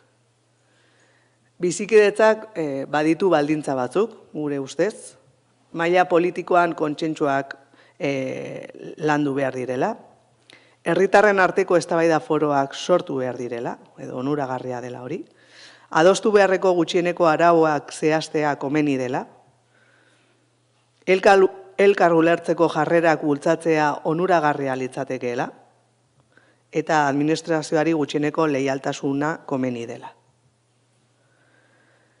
Nafarroako berezko gatazken identifikazioa egin genuen, lehenengo urtean argi azaldu zen euskara eta nazio identitate polarizatuak eztabaida iturri nabaria zirela, eta honen inguruan ere azalpen bat egin nahiko genuke, izan ere herritar mahai, gizarte foro eta aditu taldeetan esan bezala, leheno esan dizuedan bezala, beste arazo eta gatazkak agertu ziren, arrazakeria, memoria historikoa, genero arrakala eta bar. Baina, nazio identitateen polarizazioa eta honi lotuta euskara identifikatu ditugu Nafarroa garaiko berezko gatazkak bezala. Eta hemen txio bat jartzen dizuet pixka zirikatzeko, orain dela gutxi agertu zena, friendly reminder, euskaldunak ez gaude klasista, sexista, xenofobo, homofobo edo konspirazi, adibidez, izatetik magikoki salbuetxita. Beste edozein herri bezain idiota izateko gaitasun osoa dugu. Gatazka horiek noski agertzen zirela, baina gu zentratu ginen nazio identitateen polarizazioan eta nola honek eragiten duen euskararen kudeaketan. Euskara diburuz asko hitz egin zen, Bastan, Berriozar, Kastejonen, Meinda Berriro, adituen taldean, aholku batzordean, horri buruz asko hitz egin dugu. Baina nere ohar bezala, eta argitu beharko genuke, askotan euskara nazio identitateen arteko talkarekin nasi dela. Eta gure hausnarketa dela berez, euskara ez dela gatazka. Guretzat euskara berdin gatazka hori ez da baizik, eta euskarak eskutatzen duela nazio identitateen arteko talka edo lehia bat. Honi buruz gehiago hitz egiteko asmoa dudanez, gerorako utziko dut. Konfiantza izan da, pasaren urtean agertu zitzaigun gai bat, bizikidetzaren oztopo bezala mesfidantza handia identifikatu dugu Nafar gizartean, eta horri garrantzia eman genion, ikusi duzuten bezala ekainean jardunaldi bat antolatu genuen. Konfiantzari buruz esatea bizikidetzan tolerantzia baino zerbait gehiago beharrezkoa bada, bestearen errekonozimendua eta besteen arengan konfiantza izatea beharrezkoa ere litzatekela. Baina zer egin gizarte batetan, Nafarro garaian gertatzen den bezala, kasu honetan, aurkakotasuna guztizkoa denean, pentsa dezakegu bestea ez dela inoiz gurera etorriko, orduan nahiago dugu ezertan amore ez eman, batez ere gure ustea moralki bestearen gainetik dagoela uste dugunean. Baina gatazka gai baten inguruan sortzen denean, eta bestea nirera ekartzeko gai ez naizenean, orduan bai, Orduan bizikidetzaz hitz egiten dugu eta bizikidetzaren beharraz. Bizikidetza baliosten duen gizarte batean, herritarrak elkarren ondoan ez ezik, elkarrekin bizi dira. Gutxieneko kontsentsu zabalak lortzeko premia ageri da, baina hartarako herritarren, administrazioaren eta eragile politikoen arteko konfiantza eraiki beharra dago. Elkarrekiko mesfidantza blai dagoen gizarte batek nekez gara lezake harreman demokratikorik edozein delarik gatazka iturria. Eta honetan, ere esatea, konfiantza moduak, formak, garrantzitsuak direla ere. Eta ekartzen dizuet, ekaineko jardunaldian, Loitzune Zuloagak, Nafarroko Unibertsitate Publikoko irakasleak egin zigun hausnarketa. Ze feminismoak bizikidetzaren kontuari aspaldi egin dio ekarpena. Badago beste modu bat, gatazkak ulertu, publikoki agertu eta batez ere kudeatzeko. Hori esaten digu eta ora ikusten digu feminismoak. Tradizionalki, patriarkatuak sortu dituen errealitate dikotomikoen aurrean alternatibak badaude. Patriarkatuak beti errealitatea planteatzen digu oso modu dikotomiko batetan, ez? Irabazleak galtzaileak, biktimak erasotzaileak, dena dutenak ez ere ez dutenak, eta politika egiteko orduan oso argi antzematen da dikotomia horien inposaketa. Hemen Nafarroan argi ikusten da, ez da? Baina badaude beste harremantzeko modu baliagarriagoak, non bestea ez den gure etxaia. Badakigu zaila dela, ez, dikotomia horiekin apurtzea, batez ere oso errotutak ditugulako egiteko modu horiek. Adibide bat jartzen zigun Loitzunek, esate baterako gizartearen oinarrizko antolakuntza izan daitekeen familia tradizionalaren egiteko moduak. Ohikoa izan da gure gurasoen etxean edo aitonamonen etxean, aitaren paper autoritarioa, ez? Non gatazka kudeatzeko momentuan, aitak zuen egia absolutua. Epailea bera zen. Gatazkaren gakoa zein zen kontuan hartu gabe eta elkarri entzun gabe, azken erabakia hartzen zuen aitak. Askotan gainera zigorraren bidez. Hau, estrapolatzen bai dugu oinarrizko gizarte antolakuntza honetatik haratago, estatuak horrelako funtzionamendua du, ez? Epaile lanak egiten du eta zigor moduan erabakitzen ditu gatazkak. Amak aldiz, familia mota horietan kontziliazioa bilatzen zuen, bi aldeak gerturatuz, atzetik lana eginez, ia ezkutuan, aita konturatu gabe, sukalde lan motel eta leuna eginez. Bueno, egia da, familia tradizional guztiak ez direla horrelakoak, badakit, eta hau adibide arketipiko bat da, baina nik uste dut nahiko adierazgarria, ez da? Feminismoak egiten duena da ama horien esperientzia eta balioa mahai gainean jarri. Emakumeek historian izan duten lekua, edo leku eza, dela eta kudeatzeko beste modu batzuk ikasi dituztelako. Emakumeen esperientziari balioa eman beharko litzaioke, emakumeak beti aritu direlako bizikidetza ereiten. Egunerokotasunean harremanen zaintzaile izaten, sareak ehuntzen, konfiantza espazioak sortzen.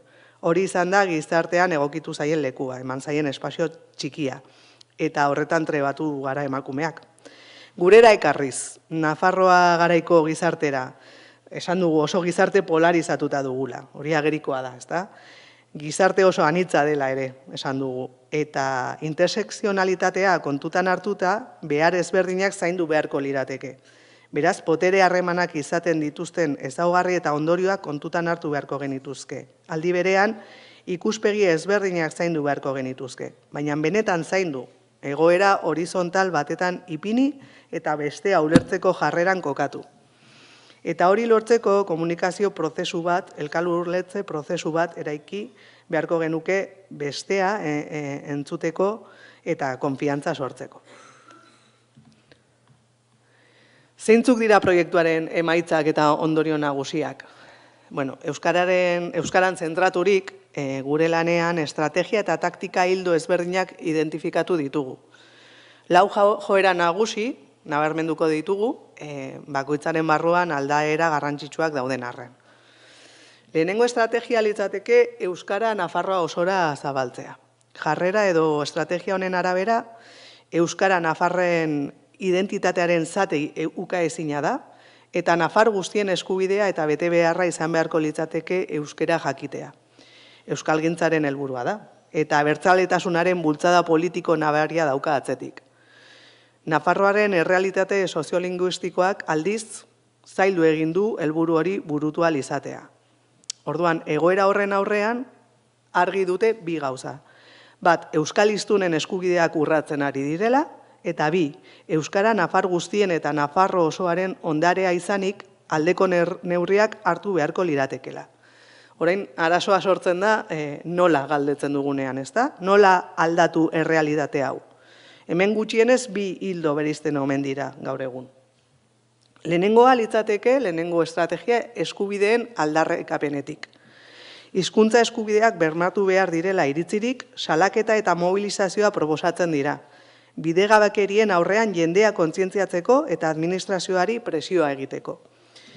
Baina zeintzuk dira herritartasunaren ikuspegitik estrategia honek dituen mugak? Eskubideen diskurtsoak legeak ezarritako zonifikazioarekin egiten duela topo. Eskubideen aldeko taktika aldarrikapen mailan geratzen da, orduan, lortu behar den zerbait gisa, eta ez legez bermatu beharko litzatekeen eskubidea.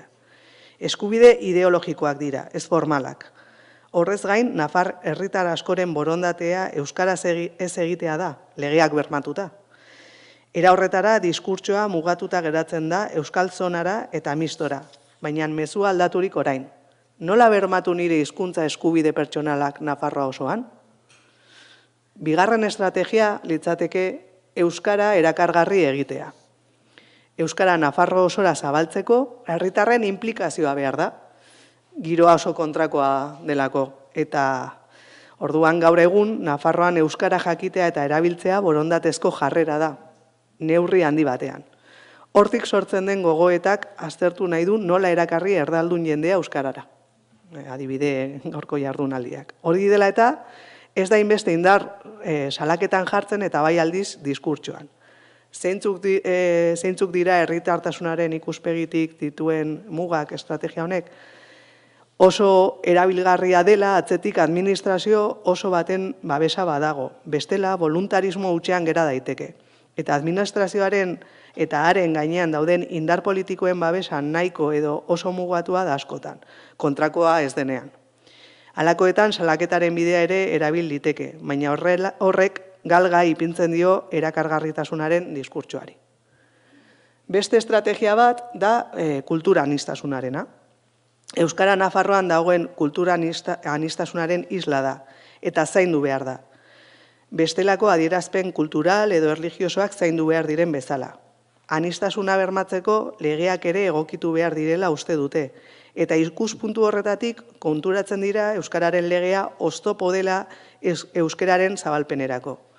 Hala ere, anistasunaren diskurtsoari irmoloturik euskararen zabalpena borondatean oinarrituta egon behar dela uste dute. Euskara nazio identitatearekin lotu gabe, eta nazio homogeneotasun asmoetatik urrun. Ze mugak dituen estrategia honek? Euskara anistasunaren elementu huts bihurtzeak desabantailean uzten du kategoria horretan sartzen ez den gaztelania ahaltsuaren ondoan, eta gai konplikatua planteatzen du herritartasunaren aldetik. Ezaugarri guztiak maila berean kokatu daitezke, ala batzuk importanteagoak eta sentituagoak izan daitezke? Herriek, nazioek, estatuek badute herritar guztiak biltzen dituen elementu komunen bat? Hirugarren estrategia litzateke euskara Nafarroa osora zabaltzea arrisku gisa ikusten duen jarrera hori.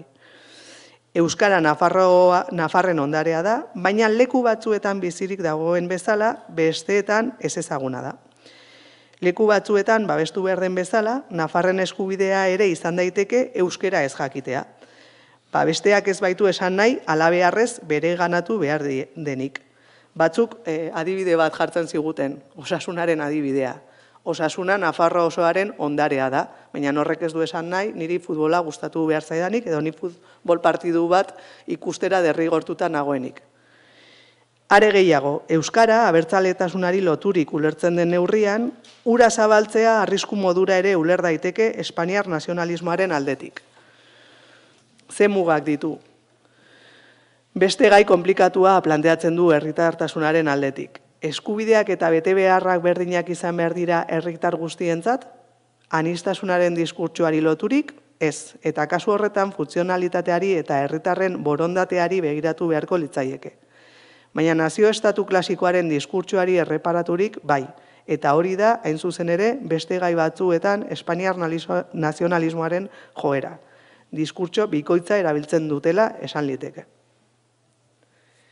Azken gogoeta eta lantzen ari ditugun etorkizunerako hildoei buruz hitz eginen dizuet, eta asko hitz egin da, Xabierrek hitz egin digu euskararen balizko despolitizazioaz. Esan dezakegu nafar gizartean eta Euskal Herri osoan agertzen dela gai hau, euskararen balizko despolitizazioarena, baina kontu batzuk zehaztu behar dira honen inguruan uste dugu. Herritarrekin egindako mailetan ezin egona agertu da, oso zaila delako euskararen inguruan lasai aritzea. Edozein motatako eskari bat egitean giroa berehala zakartzen da. Jende guztia erne ipintzen da. Alde batekoak zein bestekoak. Alertak pizten dira. Nahiko lukete herritarrek euskararen inguruan lasaioago hitz egin ahal izatea. Aholkulari batzordean aurten adostasun osoa egonda gauza batetan. Hizkuntzak beti egoten direla politizatuta eta administrazioak ezin duela neutral jokatu. Nahi ez jarrera argi bat izan behar du, hizkuntza politika jakin bat. Eta argumentuak aurkitu beharko ditu demokratikoki defendatzeko bere jarduna. Batzuek despolitizazioa ulertzen dute alderdien interesen kanpo ustea euskararen gaia, eta beste batzuek aldiz, euskara gehiago politizatu behar dela esaten digute. Baina euskerak horren gatazka handiak eragiteak frogatzen du euskarari buruz hitz egiten dugunean nazio identitatei buruz ere hitz egiten ari garela. Eta euskalgintza ere kontziente izan behar da horretaz. Euskararen aldeko aldarrikapenak ez dira aldarrikapen linguistiko hutsak. Aldarrikapenak beti dute ondorio aldarrikapenek beti dituzte ondorio politikoak. Horrexegatik, aholkulari batzordean adibidez, adierazi da ondoko ideia. Euskal nazionalismoak ez badu kontuan hartzen nafar guztiak direla euskal herritarrak, erdaldunak edo euskaldunak izan da, eta ez badio uzten euskara izateari bere diskurtsoaren osagai nagusia, ez da egonen modurik euskarak aurrera egiteko gatazka politikorik eragin gabe. Paradoxikoki, euskara arma politiko bezala erabiltzea hildo politiko guztiek salatzen diote elkarri. Denek hartu dute bandera modura eta printzipiozko gai bezala. Eta denek esaten dute besteek bozkak irabazteko baina ez dutela esaten dutena. Kontua ez da ekidistante izatea, errealitateaz ohartzea baino. Hau da, kontutan hartzea ze neurriko, ze benetako atxikimendua dagoen euskararen aldarrikapenen inguruan. Beste lanildo garrantzitsu bat guretzat noski da konfiantzaren gaia lantzea, esan bezala, bizikidetza hitz egiten dugulako, eta hori izan da proiektu honen helburua berez, bizikidetza nola landu, aniztasunaren kudeaketa demokratikoa egin, eta horretarako ezinbestekoa da konfiantza lantzea, edo mesfidantza giroarekin amaitzea, ez?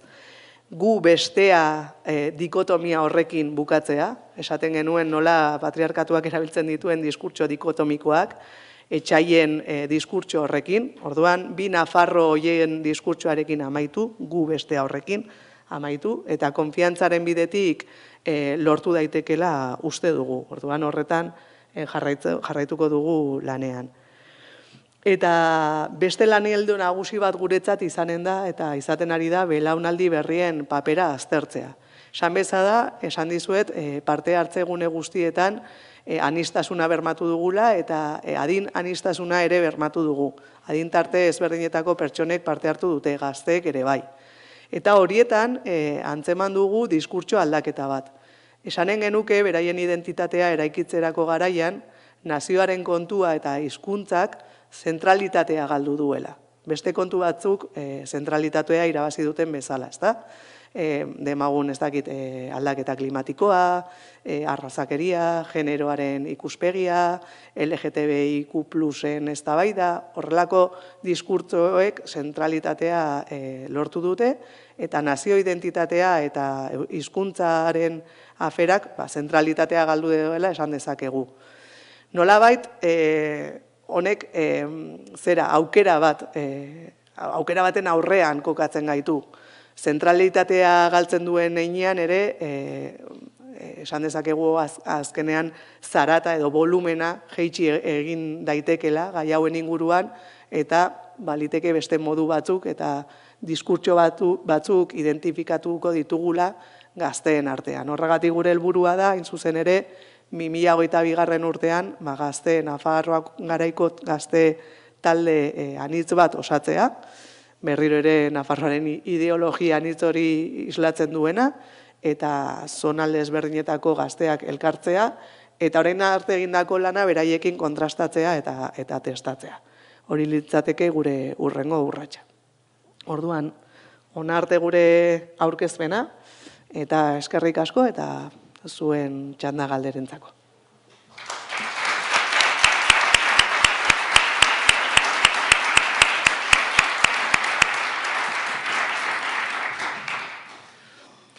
Orai galdererako tartea zabalduko dugu.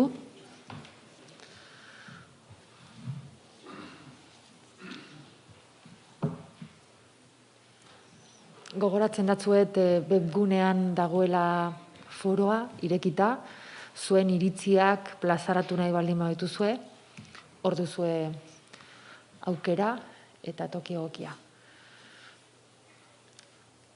Galderarik?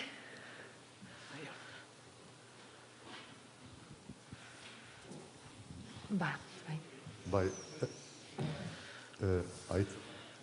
Bueno, zuen ikerketa hortan, nola baitere kontuan hartu duzue, lehen hau ere atera da gai hau, Nafar berrien jarrerak, hau da, azken urteetan, 1.000 lagun etorri dira Nafarroa bizitzera, eta horrek nik uste dut baduela zerikusia, bai hemen agertu diren datuekin, hastian, bai orain, eta izan dezakete zerikusia, oraingo jarrerekin. Zerbait identifikatu duzue alde horretatik, Nafar berriek nola ikusten dute kontua, nola ikusten dute identitatearen asuntua, nola ikusten dute hizkuntzarena azken batez, nola txertatzen dira. Edo hori ez duzuen beste identifikatu, adibidez, Kastejonen bazenuten talde bat, eta Berriozarren ere bazenuten talde bat. Halako jendea, zera gurasoak edo kanpotik etorritakoak edo beraiek ere kanpoan sortuak edo baldin badira, diferentziaren bat nabari izan duzu edo aluzinatu bertzerik ez dute egiten hemen gure desadostasun mailekin. Bai, herritar mailak esan duzu bezala, bai, Berriozar eta Kastejonen, taldeak osatzerako garaian, lehenengo perfilak deskribatu genituen, horri izan genuen herriko teknikarien laguntza. Orduan, 25 bat lagun biltzen genituen herritar mahai bakoitzean, eta hor bai eskatzen genien jatorri ezberdinetako pertsonak etortzea. Egia da, bastanen gutxi batzuk etorri zirela, Berriozarren ere, eta Kastejonen ere, adibidez mahai bakoitzean jatorri ezberdinetako pertsonak egotea lortu genuen. Berriozarren ere, adibidez, jakinda estatuko migrazioa altua izan zela, batez ere, 60-70ko hamarkadan, hor ere eskatu genien teknikariei perfil horretako pertsonak etortzea. Orduan, kontutan hartu genituen eta eztabaidetan egon ziren. Gero egia da, gizarte foroetan, non ja eragileekin lan egiten genuen, hor zailagoa izan zela. Gonbidatuak zeuden, baina ez ziren etorri, hori aitortu behar dizuegu.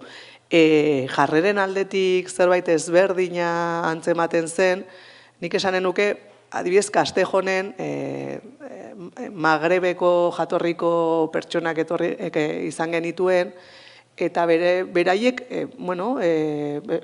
aipatzen ziguten, baietz, zerbait euskara, zerbait aberasgarri bezala pertsibitzen zutela, baina beraientzat funtseskoena zela beraien aurren etorkizuna bermatzea edo ez, eta egia da ez zituztela D ereduan matrikulatzen, Castejonen dakizuten bezala, D eredu lerroa ireki dute orain dela gutxi.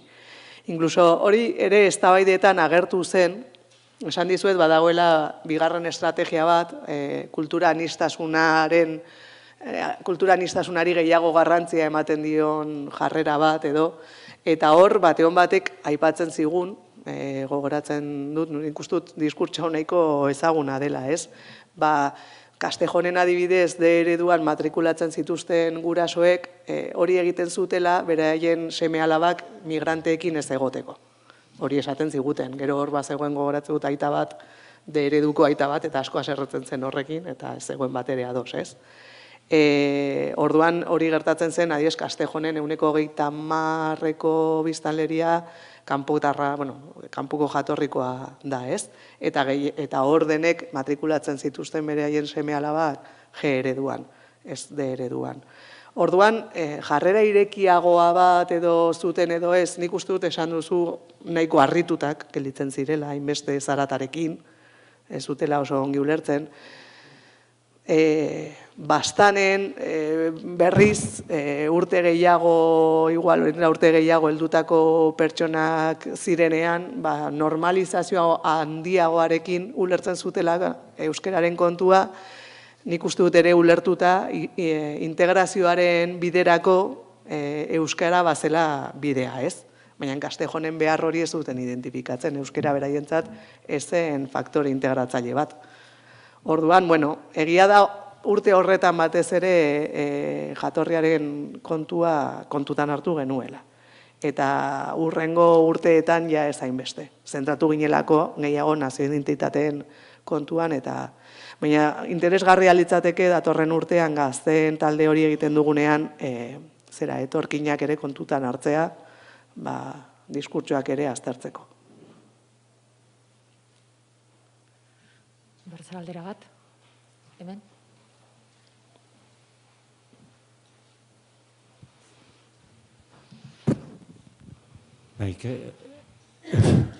Eskerrik asko ikerketa interesgarriagatik, eta niri deigarria egiten zait, atera dituzun ondorioak lehen entzun dugun txostenaren ondorio interesgarriekin ere.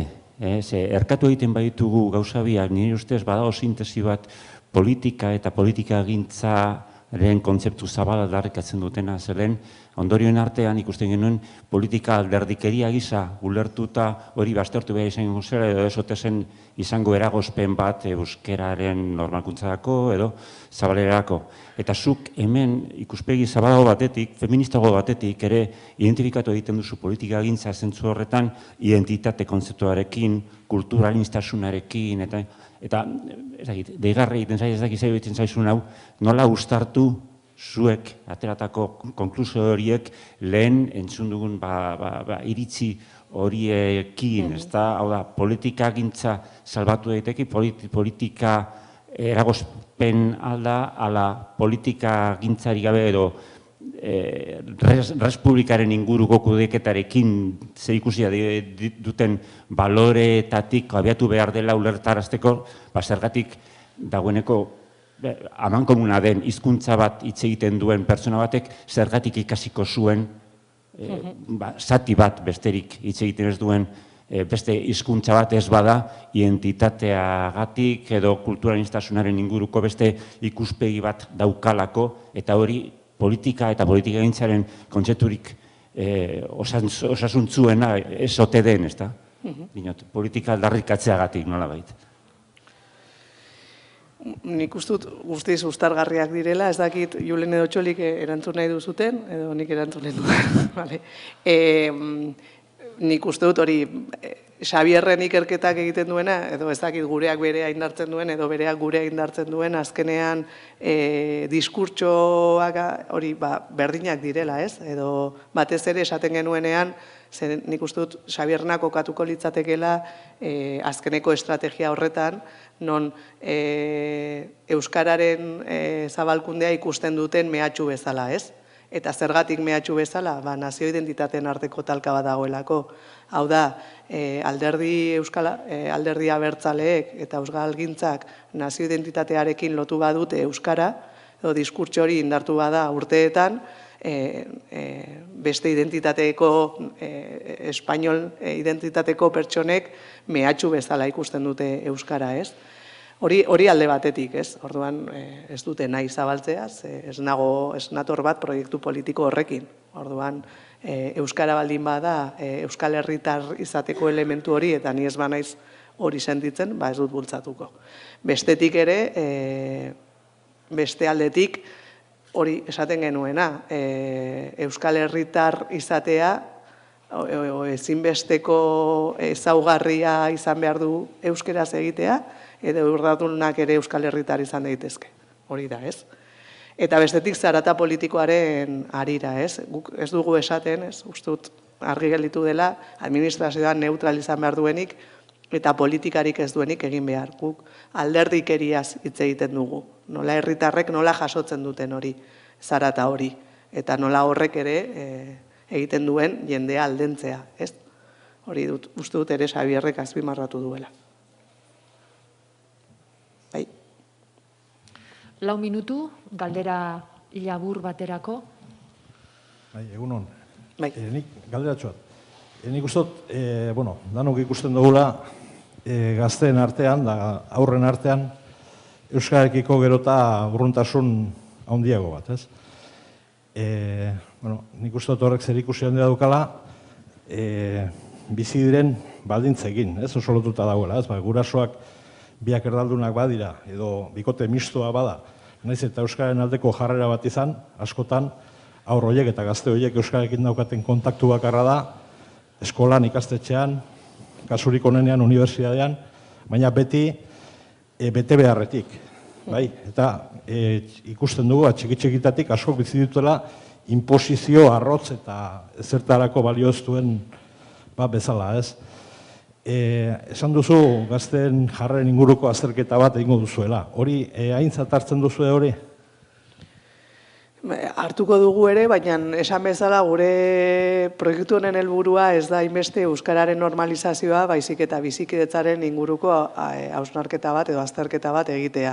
Eta nazio identitateen arteko talka hori aztertzea. Gure sarrerako edo hasierako hipotesia litzateke, gazteek beraien identitatea irekitzerako garaian gaur egun, euskarari eta nazio identitateari ez diotela inbesteko garrantzirik ematen edo zentraltasunik. Nire belaunaldian ematen genion bezala, ez? Horrek zentraltasuna galdu du, ez dugu aztertuko hori ona edo txarra den, baizik eta bizikidetzaren alde horrek ekarritzazkeen aukerak edo oztopoak. Hori da gure helburua. Gero, igual, topaguneak eginen du beste azterketa bat bide horretatik agian. Edo ez dakit. Ongi da, galdetarako astirik ez dugu, eta orai atsedenaldia eginen dugu. Katakraken, hemendik atera eta eskuin eginta 100 metrora hola, dugu goiko aretoan 11-takoa denok elkarrekin egiteko aukera. Beraz, gonbidatuta denok. Eta urrengo saioa, atsedenaldia eta ondoan, 12:15 gutxitan hasiko da, eta Pilar Kaltzadarekin izanen dugu saioa.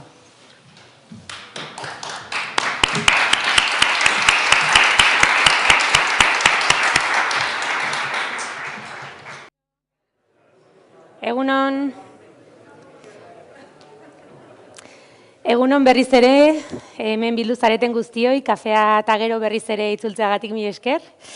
Eta iritsi da jardunaldi honen bigarren zatiari hasiera emateko momentua, Pilar Kaltzada daukagu gurekin, eta inkomunikazioa hitzaldia prestatu digu, Euskararen komunikazio estrategiak birpentsatzeko gakoak, bai? Pilar kazetaria eta komunikatzailea da gaur egun, aholkularitza estrategikoan dihardu komunikazioaren esparruan. Linkin Ideas, agentziako bazkide sortzailea delarik.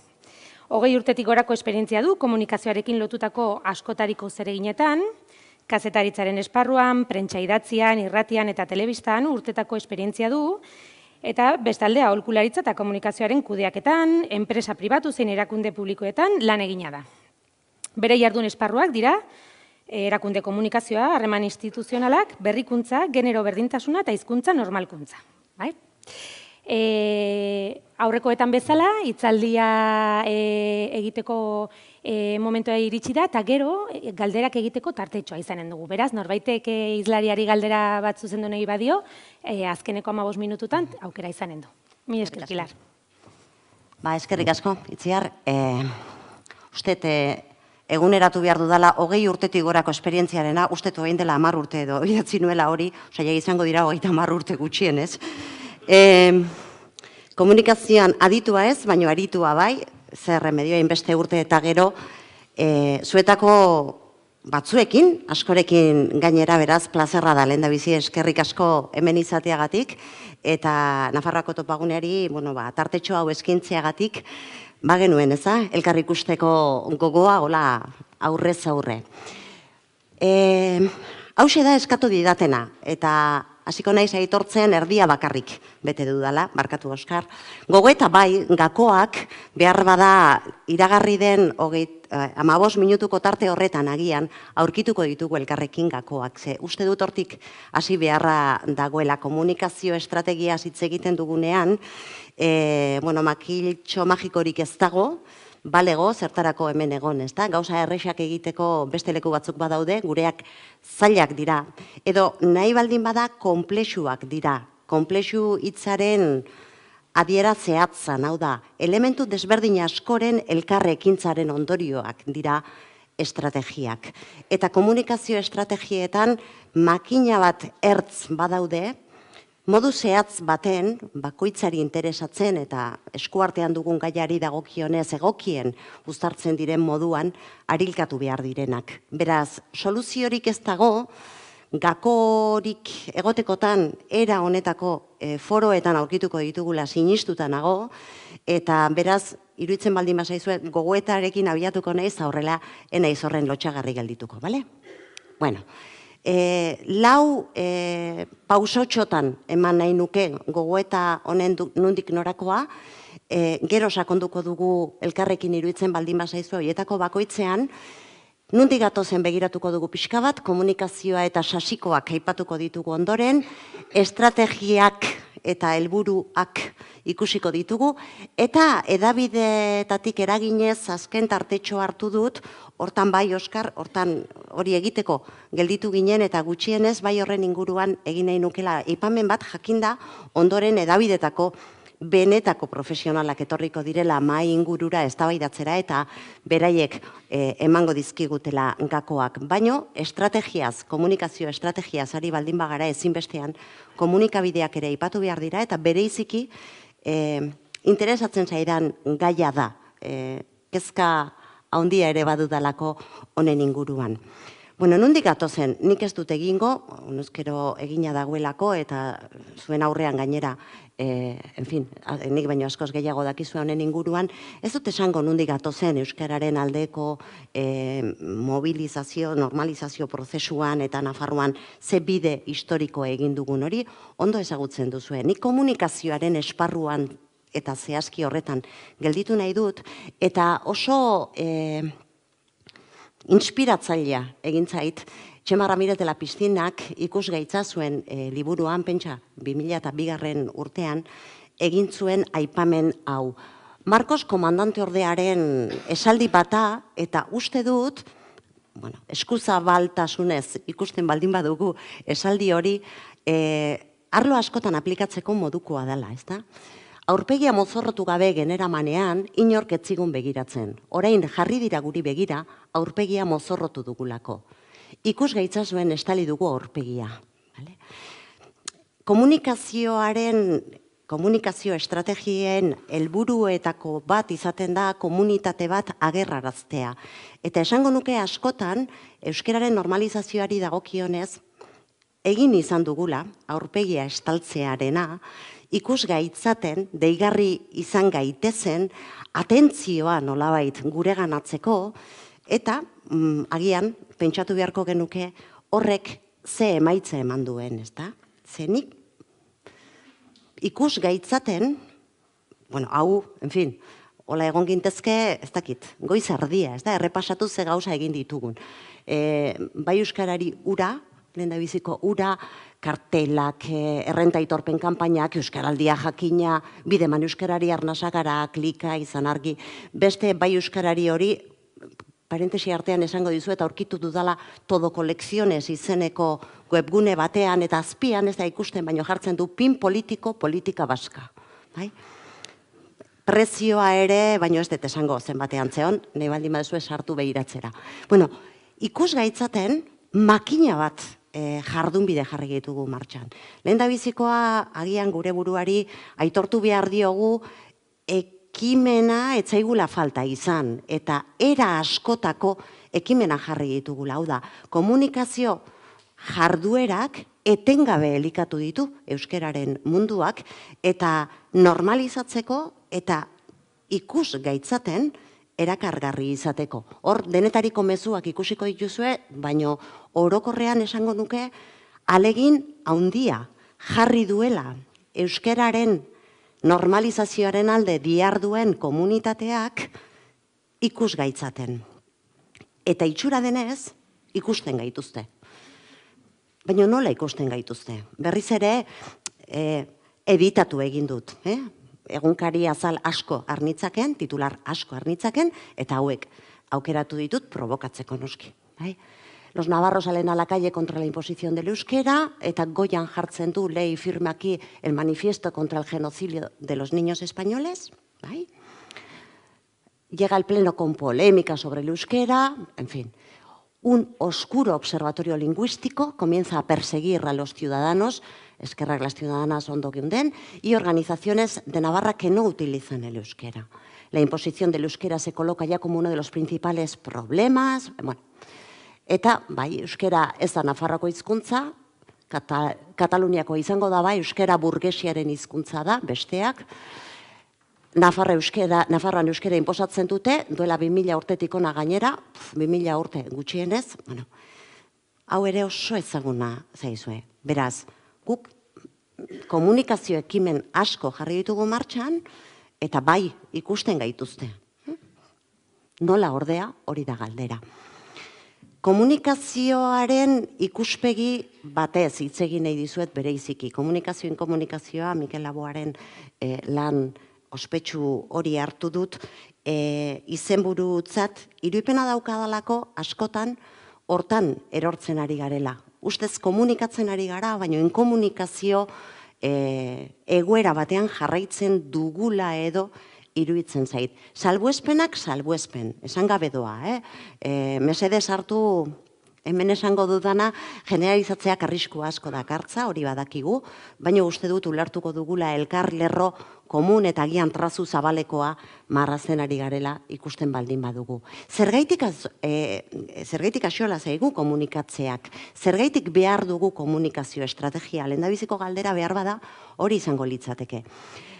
Komunikazioak ekarpena egiten dio komunitate bati, baina ez da apaingarria edo ez da helburu utilitarioak bakarrik betetzeko ekarpena. Komunikazioa gizatalde batek bizitzeko eta iraguteko behar duen zerbaita.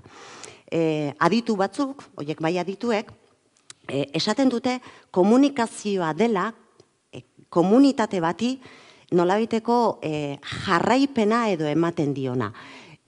Eta hala izan dela gainera, gizakiok taldeetan bizitzea erabaki genuen momentutik. Komunitate batek behar edo nahi batzuk dituenean ezagutza bat sortzen du aurrera egin alizateko. Eta hori beti aldakorra da.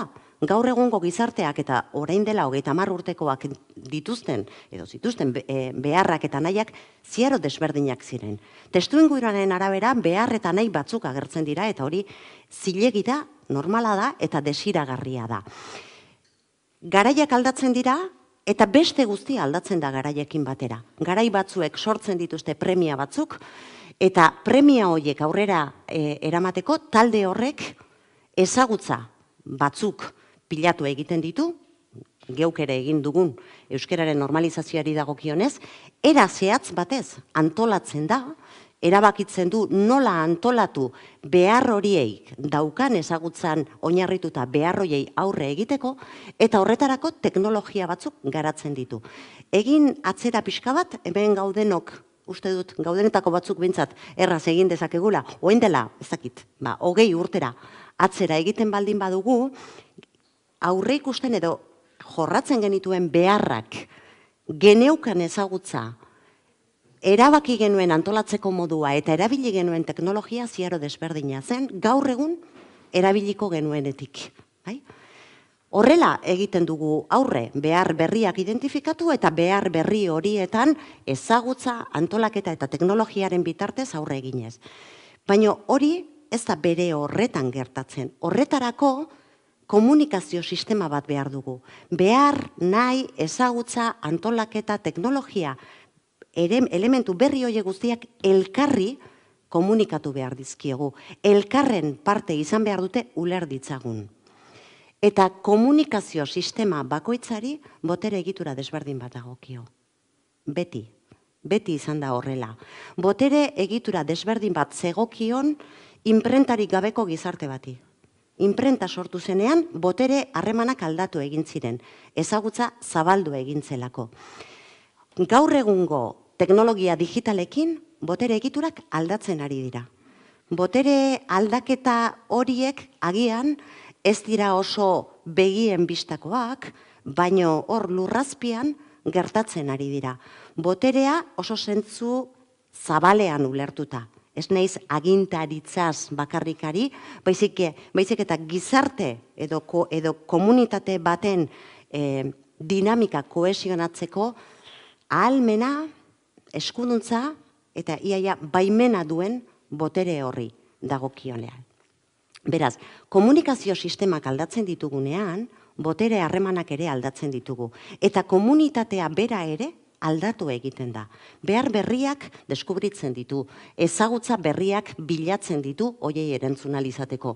Beste modu batez antolatzen gara eta beste teknologia batzuk eskuratzen ditugu. Gaur egun komunikazioaren munduan bereiziki begia jarrita dauzkagu hor teknologiaren lauki txiki horretan. Eta niretzako lauki txiki horrek garrantzia handia izanik ere, puzle askozaz ere konplexuago baten pieza baino ez du adierazten. Teknologiak aldatu egingo dira.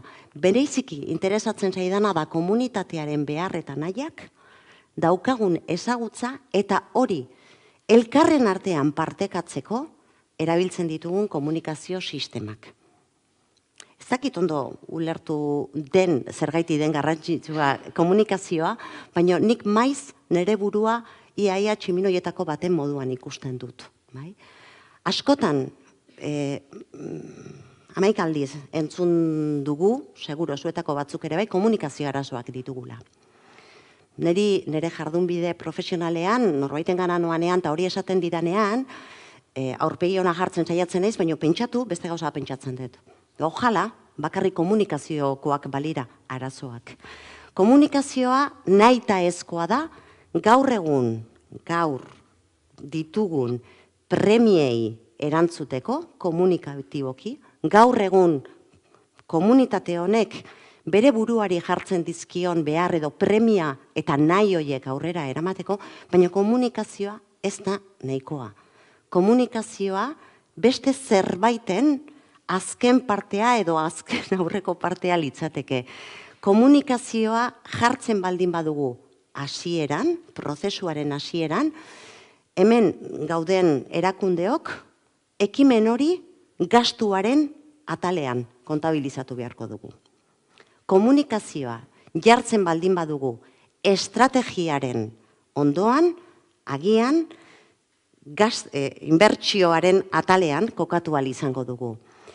Askotan egiten duguna da komunikazioaren gainean jarri, estrategiak oraindik ez bakarrik erantzun, planteatu ere egin ez dituen galderak. Eta komunikazioak ez ditu erantzungo. Erantzungo ditu estrategiak. Ze komunikatzea ulertzen baldin badugu elkarri mezu bat ematea, honekin erraz moldatu gaitezke. Ez dakit ondo ikusten den atzetik, bai. Eta ulertu ere bai, ez da? Ondo ulertzen da. Bueno, erremusa butako unibertsitate batek egindako oso ondo ulertzen da, komunikatu egin nahi dugunean, ez diogulako zehatz-mehatz komunikazioaren hizkuntzari bakarrik erreparatzen. Edozein mezu bere testuinguruan ulertu egiten da. Eta testuinguru horretan datza nire ustez eragiteko gako nagusietarikoa. Irudipena daukat, gehienetan goiko aldean gelditzen garela. Mezua, perfektua izanik ere, bere testuingurutik kanpo jorratu eta testuinguru horrek jartzen dizkion beharrak aintzat hartzen ez baditugu, alferrik ari garela esango nuke. Izan ere, oso gauza desberdinak dira, informazioa eta komunikazioa. Informazioa mezua transmititzea da. Eta informazioarekin lortzen duguna da, kasurik onenean, ezagutza eta autoritatea. Komunikazioa berriz prozesu zirkularra da. Komunikazioan elkarri zerbait ematen diogu. Ia hizkuntza guztietan, hitzaldia, speech, diskurso, eman egiten da. Ia hizkuntza guztietan. Horrek esan nahi du nik daukadan zerbait, norbaiti, zuei, eman egiten dizuedala. Ez badut kontuan hartzen, zuek zein aldartearekin jasoko duzuen hori. Aldez aurretik zer dakizuen, aldez aurretik zer espero duzuen, aldez aurretik nigandik zer espero duzuen, ez bakarrik mezuaren gandik. Aldez aurretik beste kontsiderazio dagoen mezu honen inguruan, ez da komunikazioa gertatuko. Adibide, simple bat jartzen da askotan, eta niri behintzat argigarri xamarri iruditzen zait. Imaginatu, etxetik atera naizela gaur, eta nire bi alabei, esan behar niela eza, gaur jun, eta gaina astelenean bueltatuko naizela etxera. Eta guk etxean, elkarri abisuak emateko frigorifikoan oharrak uzten ditugu. Zuetako askok egingo zenuten hori ere bai. Imaginatu, nik gaur atera naizela goizeko 7:00 eta utzi dut. Hor jarrita, dagokion tokian utzi diedala abisu bat jartzen duena. Banoa, itzuliko naiz, lasai egon, frigorifikoan nahikoa janaria utzi dizuet. Nik informazioa eman egin dut. Ni igorlea, hartzailei eman diet informazioak gainera, elkarrekin adostu dugun kanalean. Oharrak, utziko banu, ohar hori, ohe azpian sartuta, agian esango zuten zerbait. Ez, nik bete ditut informazio emateerakoan eman behar diren urrats guztiak. Baina ez dut komunikazioa lortu. Imaginatu dezakezue, nolako deia egingo zuten alabek, mezua irakurri orduko. Informatu bai, komunikatu ez.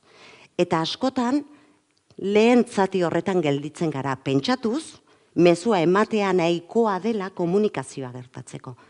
Eta hori ez da sekula, ala izan. Eta gaur egun, are zailago da hori. Informazioa emateko bitartekoak erabat atomizatu egin direlako. Lehen sikiera, euki genezake kanal nagusi bat, lehen sikiera frigorifikoa besterik etzeon, elkarrekin komunikatzeko, baina orain ez, orain agian espero zuten WhatsAppat, edo espero zuten auskalo zer. Sekula ez da izan informazioa nahikoa komunikatu ahal izateko, baina gaur egun bereiziki garrantzitsua da alde honetaz ohartzea. Eta gainera, kontuan izatea, komunikazioak era askotako funtzioak betetzen dituela, gizarte edo gizatalde baten barruan. Kasu gehienetan, funtzio islatzailean gelditzen gara, kontatu egiten dugu, baina komunikazioa benetan gertatzen denean askotariko funtzioak ere betetzen ditu. Funtzio faktikoa, funtzio metalinguistikoa, funtzio apelatiboa. Komunikatzen dugunean, ez dugu bakarrik mezu bat ematen, testuinguru bat ematen dugu, intentzio bat ematen dugu, benetan komunikazioa intentzionala denean. Eta horretan ere lagundu egin behar diegu gure hartzailei. Ez bakarrik funtzio islatzailean. Ez bakarrik esanez hemen dituzu tresna hauek, jodetzagun, errenta aitorpena euskeraz egin alizateko. Zerbait gehiago behar da benetako komunikazioa gertatzeko. Ez kasu guztietan, ez gaitezen ere estupendo jarri. Zenbait kasutan nahikoa da mezua zabaltzearekin. Baina esango nuke buruan dabilkigun kezkak gehiago eramaten gaituela komunikazioaren balizko hutsunetara. Eta hau kontuan hartzen baldin badugu, gure buruari esaten diogu, guazen ikustera zein den estrategia, eta ze helburu bete behar duen estrategia horrek. Parentesi artean kak ipini ditut, beti, euskararen normalkuntzari dagokionez, beti hitz egin behar dugulako pluralean. Beti daudelako, iaia batera edo moldu paralelo batez, enfokatzen ari garen estrategia eta helburu desberdinak. Eta plural hori ulertuta agian, errezago egin ahal izango dugu aurrera. Horentxe bertan, kafea baino lehen, Nafarroan egindako ikerketaz, argibide asko eman dizkigute, ze jarrerak dauden ikusi ditugun, euskarari dagokionez, horrela ekarri dut eta barkamena eskatzen diet ikerketa egin duten ikertzailei, izugarri simplifikatzea dakarrelako honek. Baina, aitortu idazue edo, emaidazue mesedez baimena, simplifikazio honekin, adibide modura, aurrera egiteko. Badakin nabardura mordoa dagoela honen inguruan, baina, guazen, ontzat ematera, bi mezu nagusi hauetan mugi gaitezkela. Lingua navarrorun euskara nafar guztien ondare kulturala dela, oro bat, esan zaigu, onartu egiten da. Bai, baina, erne, euskaldunek desagerrarazi nahi gaituzte, edo erne, euskara inposatu nahi digute. Eta honen atzean, beste bi mezu nagusi edo zabaltzen dira. Tira, despolitizatu dezagun euskara, zekutxo politikori gabe euskara onartua izango da, edo har dezagun lasai, bakoitzak aukeratu dezala, bere kasa normalduko da, normaldu behar baldin bada. Asko simplifikatuz, eta berriro diot, barkatu, nabarduretan benetan jarri behar delako fokoa, baina horretarako astirik ez daukagu gaur. Zer egiten dugu honekin? Nik esango nuke gaur egungo estrategiek gutxienez bide hauetako batera edo begiratu beharko lioketela. Hau da, kontua ez da bakarrik mezu bat ematea, baizik eta hemen frameworks edo lan disiplina honetan lantzen den bezala aldatu behar dugu markoa. Eta aldatu behar dugu markoa kontuan izanik gure esku zer dagoen, gure eskuetatik kanpo zer gelditzen den, eta hor uztardura bilatuz estrategia eta helburu bideragarriak lortzeko. Zer esaten zaigu pentsamendu eta pentsamolde aldaketaz. Orokorrean, gizarte aldaketak bideratu nahi direnean, komunikazioak egin dezaken ekarpena da, prozesu horiek, prozesu komunikatiboak ez diren, eraldaketa prozesuak lagundu. Eta komunikazioaren mundutik gatozenok, onartu behar dugu apaltasun osoz, gure lana dela laguntzea. Gure lana ez da estrategia egitea, askotan, kontrakoa uste izaten badugu ere. Maila politikoan askotan ikusten da hori, spin doctor edo figura horietan gertatzen da azkenean nahastu edo egiten dela eta komunikazioan aditua danak programa politikoa egiten du. Edo komunikazioan aditua denak euskararen normalizaziorako estrategia egiten du. Nire ustez hori akats larria da. Elkarrekin lan egin behar dugu disiplina desberdinetako osagaiak, baino ulertuta nork duen ezagutza. Eta gehienez ere nork ezagutu ditzaken komunikatzeko tresnak. Eraldaketa prozesu hauek komunikaziotik bideratuta gutxienez 4 maila izan ditzakete.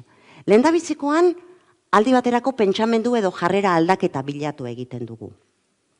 Bigarrenean, pentsamendu aldaketa hori, nolabait, iraunkortzea bilatu egiten da. Hirugarrenean, pentsamoldea da aldatu nahi dena. Eta aurreko pentsamoldearen nagusitasuna apurtu egiten da. Eta laugarrenean, pentsamoldearen mugetan aldaketa iraunkor bat sortzen da. Hau da, apurtu egiten dugu, ordura arte gure garapena nolabait istutu edo egiten zuen markoa. Jun gaitezke, pentsamendu aldaketetatik, pentsamoldearen mugak apurtzerainoko bide horretan. Eta bide bata, eta gainera, ez da gertatzen sekuentzialki, ez da gertatzen, ez ditugu 5 urte behar lehen pausua egiteko, ondoren beste 5, bigarrena egiteko, teilakatu egiten diren estrategiak izaten dira. Pentsamendua edo pentsamoldea. Bietako hoetan mugitu gaitezke. Hemen adibide batzuk jarri ditut, baina segura zuei okurritzen zaizkitzuela beste batzuk. Hori esan nahi du, pentsamendu aldatzeak edo pentsamoldea aldatzeak. Guraso ardaldunek seme alabak euskeraz eskolaratzea lortuko genuke lehendabiziko etapa edo horretan. Bigarrenean, Nafarroako gurasoek euskerazko irakaskuntza desiragarri ikustea lortuko genuke, horrek sortzen dituen jarrera aldaketekin. Hirugarrenean, lehen aukera litzateke euskarazko irakaskuntza Nafarroan, eta laugarrenean, kalitatezko irakaskuntzarekin erkatuko genuke euskarazko irakaskuntza. Hau da, apurtu egingo genuke ordura arteko kategoria. Komunikazio estrategiak marko aldaketatik pentsatzen ditugunean, sekuentzia bat gutxienez marraztu genezake. Aitortu edo onartu badiazue adibide hau, jo dezagun horrelako zerbait lor genezakela. Berriro ere oso kategoria potoloak egin ditut. Eta bolatxoien tamainak ere nire erara egin ditut. Batere balio estadistikorik ez dute, baina agian elkar ulertzeko balio dezakete. Euskararen eragileak ditugu hor, euskara edatzearen aldeko esparru komunikatiboa genuke ondoan, tamainak izan litezke. Hor erdian, euskara edatzea konfliktiboa zaion esparru komunikatiboa genuke, eta hemen, handiena, euskara edatzea indiferentea zaion esparru komunikatiboa genuke. Ibilbide, pentsamendu, pentsamolde aldaketa horretatik lan egiten baditugu komunikazio estrategiak, helburuak izan litezke. Euskararen eragileak are gehiago indartu, zabaltzeko. Euskara edatzearen aldeko esparru komunikatiboa aktibatu. Euskararen eragile bilakatzeko. Euskara edatzea konfliktiboa zaion esparru komunikatiboa agian indiferente bihurtzearekin konformatu beharko ginateke. Elitzateke pausu txarra izango. Eta indiferentea dena aldeko bihurtu. Nere pantailan koloreak askozaz ere deigarriagoak ziren, zein da gizuet, eta oso ondo ikusten zen. Zeolako zerbait, lor genezake, euskara edatzea indiferentea zaion esparru komunikatiboa, handia izanik ere, aktibatu egiten baldin baditugu bestelakoak eta indartu egiten baldin baditugu, progresio horretan, estrategia progresibo horretan aldaketak eragin ditzakegu. Bai pentsamenduan eta bai pentsamoldean. Adibide, agian ez oso argia, baina maila honetan planteatu nahi nukena zen marko aldaketaren beharra, helburu edo oinarrian jarrita komunikazio estrategiak aztertzen ditugunean. Esango nuke, askotan, eta nire buruari, norbaiti errua bota behar baldin bazaio, nire buruari botatzen diot, inolako arazorik gabe, komunikazio, kanpaina eta estrategia askotan parte hartu dudalako, hau ez da inoren kargu hartzea. Askotan esango nuke, helburu oso zehatzetan zentratzen garela, kontuan izan gabe ze aldaketa eragin nahi dugun, zertarako nahi dugun, nola neurtuko dugu, arrakastatxua edo ez arrakastatxua izan dela ekimen bat, zer lortu nahi dugun, noraino neur dezakegun eragin dugun aldaketa. Ez badakigu zehazki ze aldaketa eragin nahi dugun, balorazioa erabat subjetiboa izango da, eta komunikazio estrategiaren ikuspuntutik alperrik. Alperrik, ez dakigulako zer lortu dugun. Urrengo urtean berriz ere, itzuliko gara, hasierako puntura berriro ere, zer lortu behar den ez dakigula, ez baitugu neurtu zer lortu dugun. Baina horretarako jakin behar dugun zein den egin behar eta egin nahi dugun pausua. 5 minutu falta zaizkita bizkor joan behar duket. Edabidetatik eraginez oso laburri hitz egingo dut honetaz, gero adituak datoz eta zergaitik interesatzen zaidan bereiziki komunikabideen esparrua. Komunikabideak komunikazio sisteman dugun parte antolatu bakarra dalako.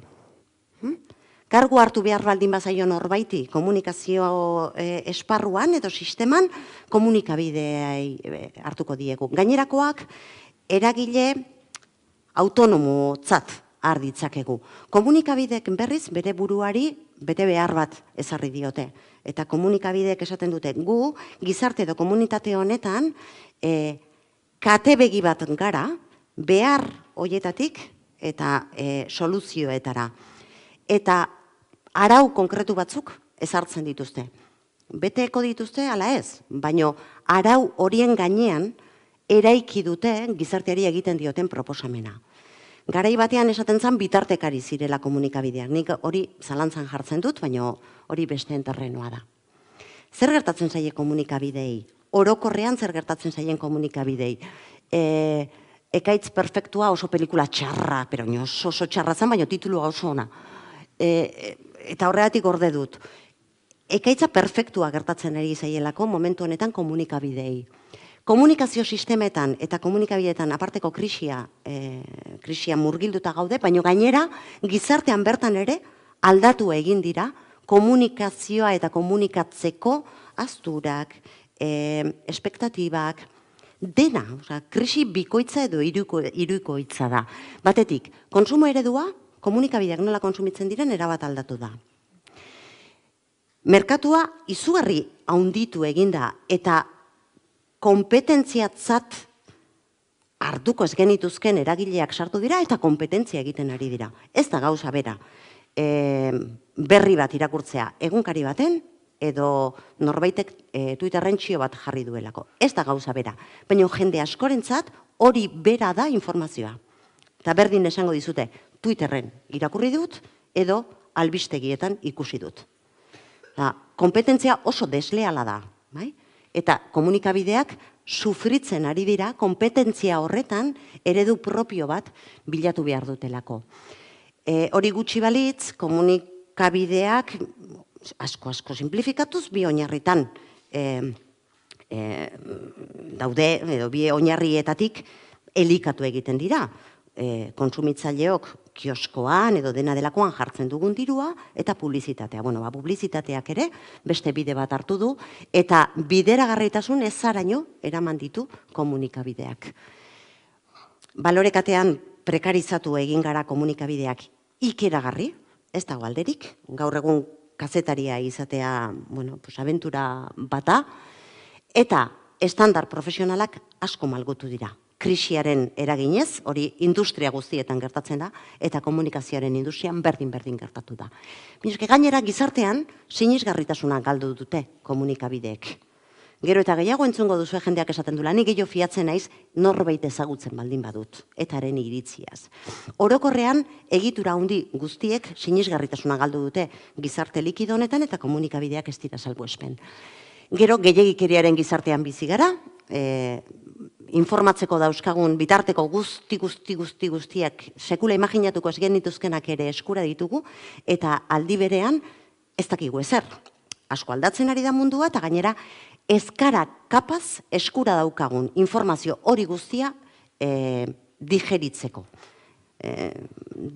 Infoksikatuta bizi gara.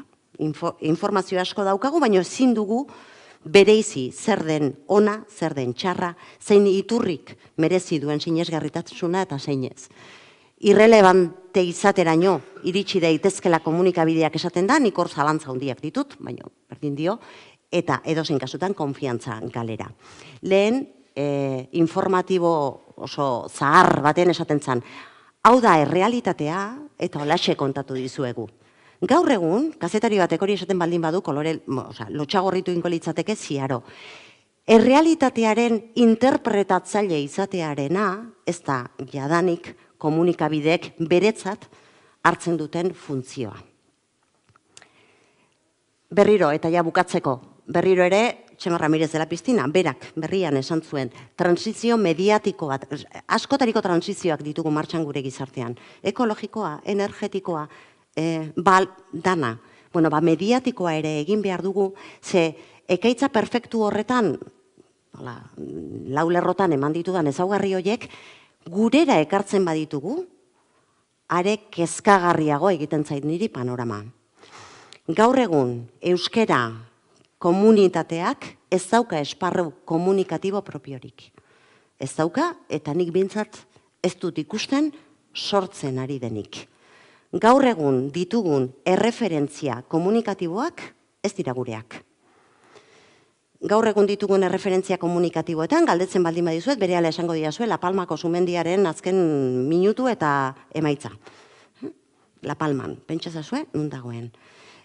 Aztertu dezagun salbuespenak salbuespen, komunikabide nagusien, lehen horria, edo titularrak, edo nahi duzuena, eta esango diazue zein den esparru komunikatiboa. Nik uste dut ez dela gurea. Eta gure komunikazio sistemaren diagnostiko horretatik, uste dut abiatu behar dugula, benetan euskeraren normalizazioaren alde aktibatu nahi baditugu dauzkagun komunikabideak. Ikusi beharko genuke zein diren dauzkagun menpekotasunak eta ze utxune ditugun zen. Ere ustez, utxune nabarmenak ditu gure komunikazio sistemak. Pentsatu beharko genuke estrategia noski eta gero espazio komunikatibo hori nola osatu eta nola elikatu. Nik zuma jarri dut komunikabideen gainean, baina noski espazio komunikatiboan beste eragile batzuk badaude. Hau ez da berria eta hala ere behin eta berriro aurkitzen dugu baieztapen bera. Aurrera begira, komunikazio estrategia bat behar dugu. Komunikazio estrategiak behar ditugula esango nuke. Baina hemen badago, Josu Amezagak ondo azpimarratzen zuena, egiaztapen bat. Euskal Herria, herri edo nazio bezala eratzea bideratutako benetako komunikazio politikarik ez da izan. Bestelako politikak egin ditugu, baina komunikazio politika publikorik esparru desberdinetakoak, eskuduntza desberdinetakoak eta ez dira egin. Eta oraindik hor gaude, hau 2007 urtekoa da, oker ez banago. Baina hasierara bueltatuko naiz eta honekin bukatzen dut. Ametsa berriro ekoiztu behar dela esaten zuen Jon Sarasuak, baina bereiziki nik hor jarriko nuke azpimarra potolo bat. Estrategia bisioaren alaba da. Eta komunikazioa estrategiaren alaba. Beraz, komunikazio estrategia hitz egiten dugunean, pentsazazue atzera zenbat egin behar dugun. Estrategiak onak, txarrak, osatuak, modernoak, ez modernoak, izanik ere, bisiorik gabe berriro eramango gaituzte gastuaren atalera. Eta uste dut, ikasi duguna ikasi eta gero, agian, alegin egin beharko genuke, bengoagatik komunikazioan, inbertsioaren esparruan sendo apustu egitera. Hauxe. Orain zuena.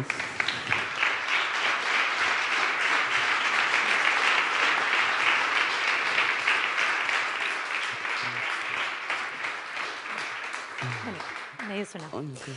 Bueno, galderak egiteko txanda iritsi da, norbaitek galderaren bat zuzendu nahi badio Pilarri, mesedez, altxa dezala eskua eta mikroa helaraziko diogu. Galderaren bat oratzean. Hortxe badago.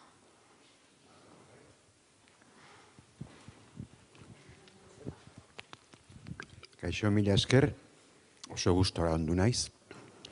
Eta esan duzunez, komunikazioa dela estrategiaren alaba, eta estrategia dela bisioaren alaba, zer esateko daukezu bisioari buruz?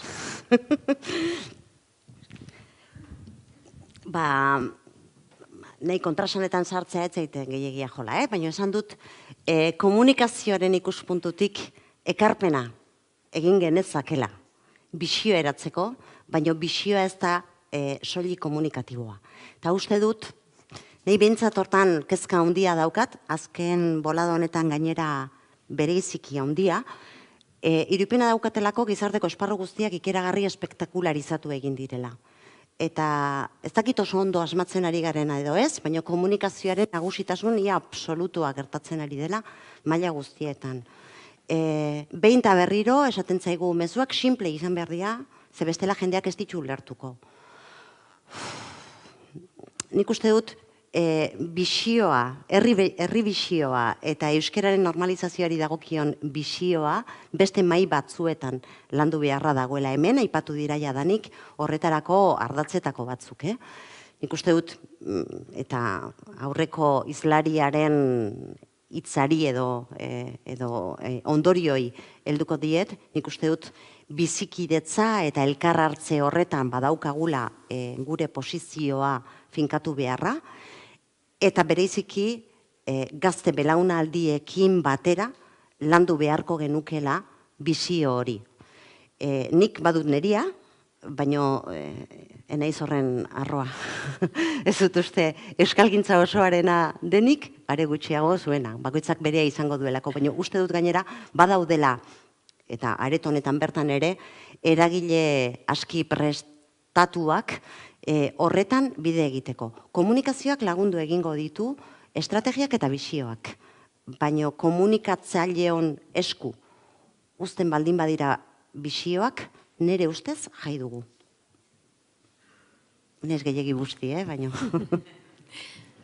Mi esker, beste galderaren bat, baldago hortik. Batzuetan, euskararen kontrako leloak eta olakoak ikusten ditugunean, ohitura dugu irri egiteko, ez? Askotan ikuste ridikulizatu egiten ditugula. Eta ez dakit, zuk horretaz hartu duzun, noraino estrategia eratu bat dago euskararen kontrako diskurso egin atzean? Ez dakit ondo entzun dudan, Bai, aipatzen nuen, lehen zuk olako adibide batzu jarri dituzu, eta euskararen kontrako mezuak eta leloak eta ikusten dugunean normalean ridikulizatu egiten dugula, edo barre egiten dugula, eta ez dakit askotan mezu solteak diren, eta benetan badago estrategia eratu eta osatu bat horre guztien atzean, ez dakit horretaz hausnartu egin duzun, edo... Neri hainbeste urtez, jarraian, gertatzen diren kasualitateak, pixkat atentzioa ditzen diate. Hor badago marko bat, marko mental bat, oso eratua eta oso gaine errotua nire ustez. Eta marko horretatik ulertzen ditut nik horrelakoak. Gero hor egon daitezke, lelo horiek edo ekimen horiek edo martxan jartzen dituztenen fantasiak, bale. Hori, beti dago zerbait, euskararen inguruan beti dago paktu izkutu bat, beti dago eskubeltz bat, beti dago asmo maltzur aitorrezin bat, eta bar. Hori, gehiago fantasiak izango lirateke. Estrategia baino gehiago nik esango nuke marko bat badagoela. Eta saiatu naiz elegante xamar jartzen edo euskararen normalizazioa konfliktibo egiten zaie. Lehen aipatu zaigu zergaitik egiten den konfliktiboa, baina marko horretan kokatzen dira mezu horiek guztiak. Eta askotan ridikulizatu egiten ditugu edo pentsatzen dugu, tira, nora junda hau, ez da? Baina xirimiriaren efektua oso nekagarria da eta oso arriskutsua da. Ze lehen irudikatzen saiatu nahi zen bolatxo horietan, lehen bola horietan agian ez da sartuko, hori argi dago. Baina indiferentea denak entzun, eta egonkortu egingo ditu marko mental horiek. Behin horretan egonkor eta eroso sentitzen garenean oso zaila da mugitzea. Pentsamendua aldatzea oso zaila da, eta pentsamolde aldatzea zerresanik ez. Hau da, nahiz da txikikeria iruditu, beti pentsatu beharko genuke ze efektu eragiten duen xede talde desberdinetan. Horretarako motivazioak ulertu behar ditugu eta ulertu pentsamolde horiek. Baina nik ez nituzke radikalizatuko. Nik uste dut oso inpaktu handia dutela eta izan dutela. Ze gaur egun iritsi garen tokira, iritsi baldin bagara, besteak beste urtetako sirimiriaren ondorioz izan da. Batzutan ekaitza ere, baina sirimiriaren eragina nik ez nuke gutxi etxiko. Azken galderarako tartea badugu, beraz, besterik? Beste galdera, norbait gelitu da, akaso denbora emango digu. Ia. Bai, nik bustitzeko eskatuko dizut. Ai. Nola ikusten duzu gure unibertsuaren komunikazioaren rolo hontan EITB-ren rola. Eta adibidea jarriko dizut. Gu saiatzen gara ETB bat ikusten, etxean asko, baina oso programazio gorabeheratxoa dauka, eta nahi adibide bat oso mingarria iruditzen da, adibidez, ostiral gauetan, ETB baten, igual daukazu, Elgetako dantza sulto txapelketa, eta ETB-bin, erderazko kanalean, sekulako fikziozko film interesgarria. Bueno, bustingo nahi zerremeio, ez da? Niretzako oso kezkagarria da. Euskararen komunitateak duen tresnarik indartsuenetako bat, beti ere, konsideratzen baldin badugu gaur egun ere oraindik telebista tresna indartsua dela, nik hor zabaltza batzu jarriko nituzke, baina edozein kasutan daukaguna horixe da. Eta ez dut uste alde egiten duenik, alde egin dezaken bezain beste behintzat. Nik uste dut, ezakit, nunbaiten Mexikoren urrengo festa nazionaleko egunean, igual domina jarriko diotela, ze mariatxien alde inbeste egin duenik ez dago ETB batekaina.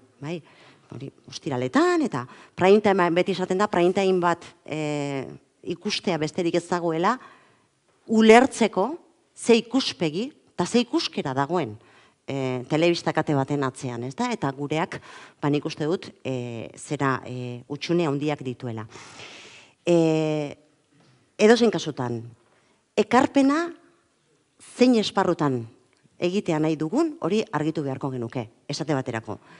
Hizkuntzaren beraren normalizazioan, kode, erregistro eta horri dagokionez, aparteko ekarpena egin duelako ETBek. Eta hori ere bai aitortu egin behar da. Garai bateko, gogoratu lehen jarri dudan eskematxo hortan, garai bateko behar eta premiei erantzun egin zien. Gaur egungo behar eta premiak nik nire ustea da, desberdinak dira. Eta ez dut uste horretan ekarpena egiten ari denik. Eta oraindik, jake bustitzeko eskatu jazun, ETB baten kasua hori da, baina ETB bi EITB da. Hemen ez, baina ni Bizkaitik nator, eta Bizkaian ordaintzen ditut nire zergak. Eta ETB bi ere Euskaldunon telebistakatea da. Eta ez dut uste, gogoeta horretatik egin dezaken ekarpena egiten ari denik. Aztertean jun behar haukete. Bueno, mila esker, bukatu da galderak egiteko tartea. Gogoan izan, aipatu dugu behin baino gehiagotan, webunean badagola aukera izlari ezberdinei zuen iradokizunak edo galderak igortzeko, eta haiei helaraziko dizkiegu, eta, bueno, mila esker, Pilar. Eskerrik asko, Eta...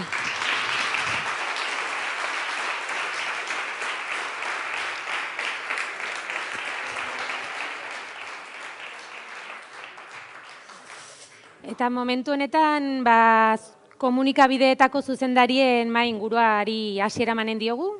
Utzi 5 minutu zuzendariak ona etortzeko, mesedez. Komunikabideetako zuzendarien inguruan. Utzi da zue lehenbizi hemen daudenak aurkezten, ohartxo txiki bat, hemen tarima honen inguruan gauden guztiok ez gara euskaldunak, itzulpengintza zerbitzua egonen da, orduan, tartea somatuko duzue galdera eta interbentzio ezberdinen artean, denek erritmo berdina eraman alizateko, bai? Ezkerretik hasiko naiz, hemen daudenak aurkezten, Iñaki Soto Nolasko, filosofian lizentziaduna da, Jarrai Gazte erakundeko militantea izan zen, Euskal Herriko Unibertsitatean ikasi zuen, eta bertan egin zuen historiaren pentsamenduaren gradu ondokoa. Nazionalismoaren etikari buruzko tesia ordea, ez zuen amaitu, eta filosofiako gida liburua argitaratu zuen beste egile batzuekin batera. Mikel Soto anaiarekin Unamuno biografia laburra idatzi zuen, eta haren zuzendaritzarekin azken elkarrizketaren egilea da, eta berrian hasi zen iritzi artikuluak idazten. EITB taldeko irrati eta telebistetan iritzi emaile aritu da, bai euskaraz, baita gazteleraz ere. Eta Gara egunkariaren iritzi saileko arduraduna izan zen, 2011an zuzendari izendatu zuten gaur egun arte. Bai? Juan Cruz Lakasta, egun Euskal Herria Irratiko koordinatzailea eta Txapaldizkariko Nafarroko koordinatzailea da.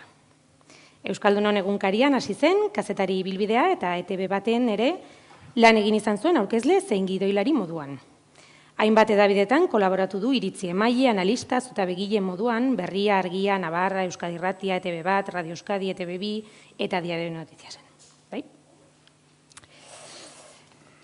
Javier Lorente, Doria, kazetaria da, bai. Batez ere irratiari lotua, 1988an hasi zen Iruñeko Herri Irratian eta Madrilgo Kope eta Radio Markako erredakzioan aritu zen. 2005 eta 2018 bitartean albistegien arduraduna izan zen Onda Zero Navarran eta gaur egun edukien zuzendaria da Ser Navarran. El País egunkariaren Nafarroko korrespontxal gisa ere lan egin du eta eldiario.esen kolaboratzaile da. Eta Joseba Santamaria azkenik, kazetaria, informazio zientzietan lizentziaduna, Nafarroko Unibertsitatean, filosofia ikasketak UNEDen egin zituen, eta hainbat komunikabidetan lan egin ondoren, 1984an Diario de Noticiasen hasi zen lanean, eta 2008tik bertako zuzendaria da. Bai? Ongi etorri, guztioi. Bueno, hemen bildu garen lau komunikabideen artean, 262.000 entzule irakurle, metatu biltzen dira, Nafarroako gizartearen 40%, gutxi gora bera. Bai? Komunikabideok modu konstiente batean ala oharkabean, entzuleria horren jarrerak ezagutzeko beharra, izaten dugu. Gizartearen ispilu zarete komunikabidetan, eta zenbait jarrera edo joerei ere temperatura hartzen diezue. Bai? Hemendik aurrera gai batzuk planteatuko dizkizuet, eta zuetako bakoitzaren iritzia eskatuko dizuet, ezker eskuin,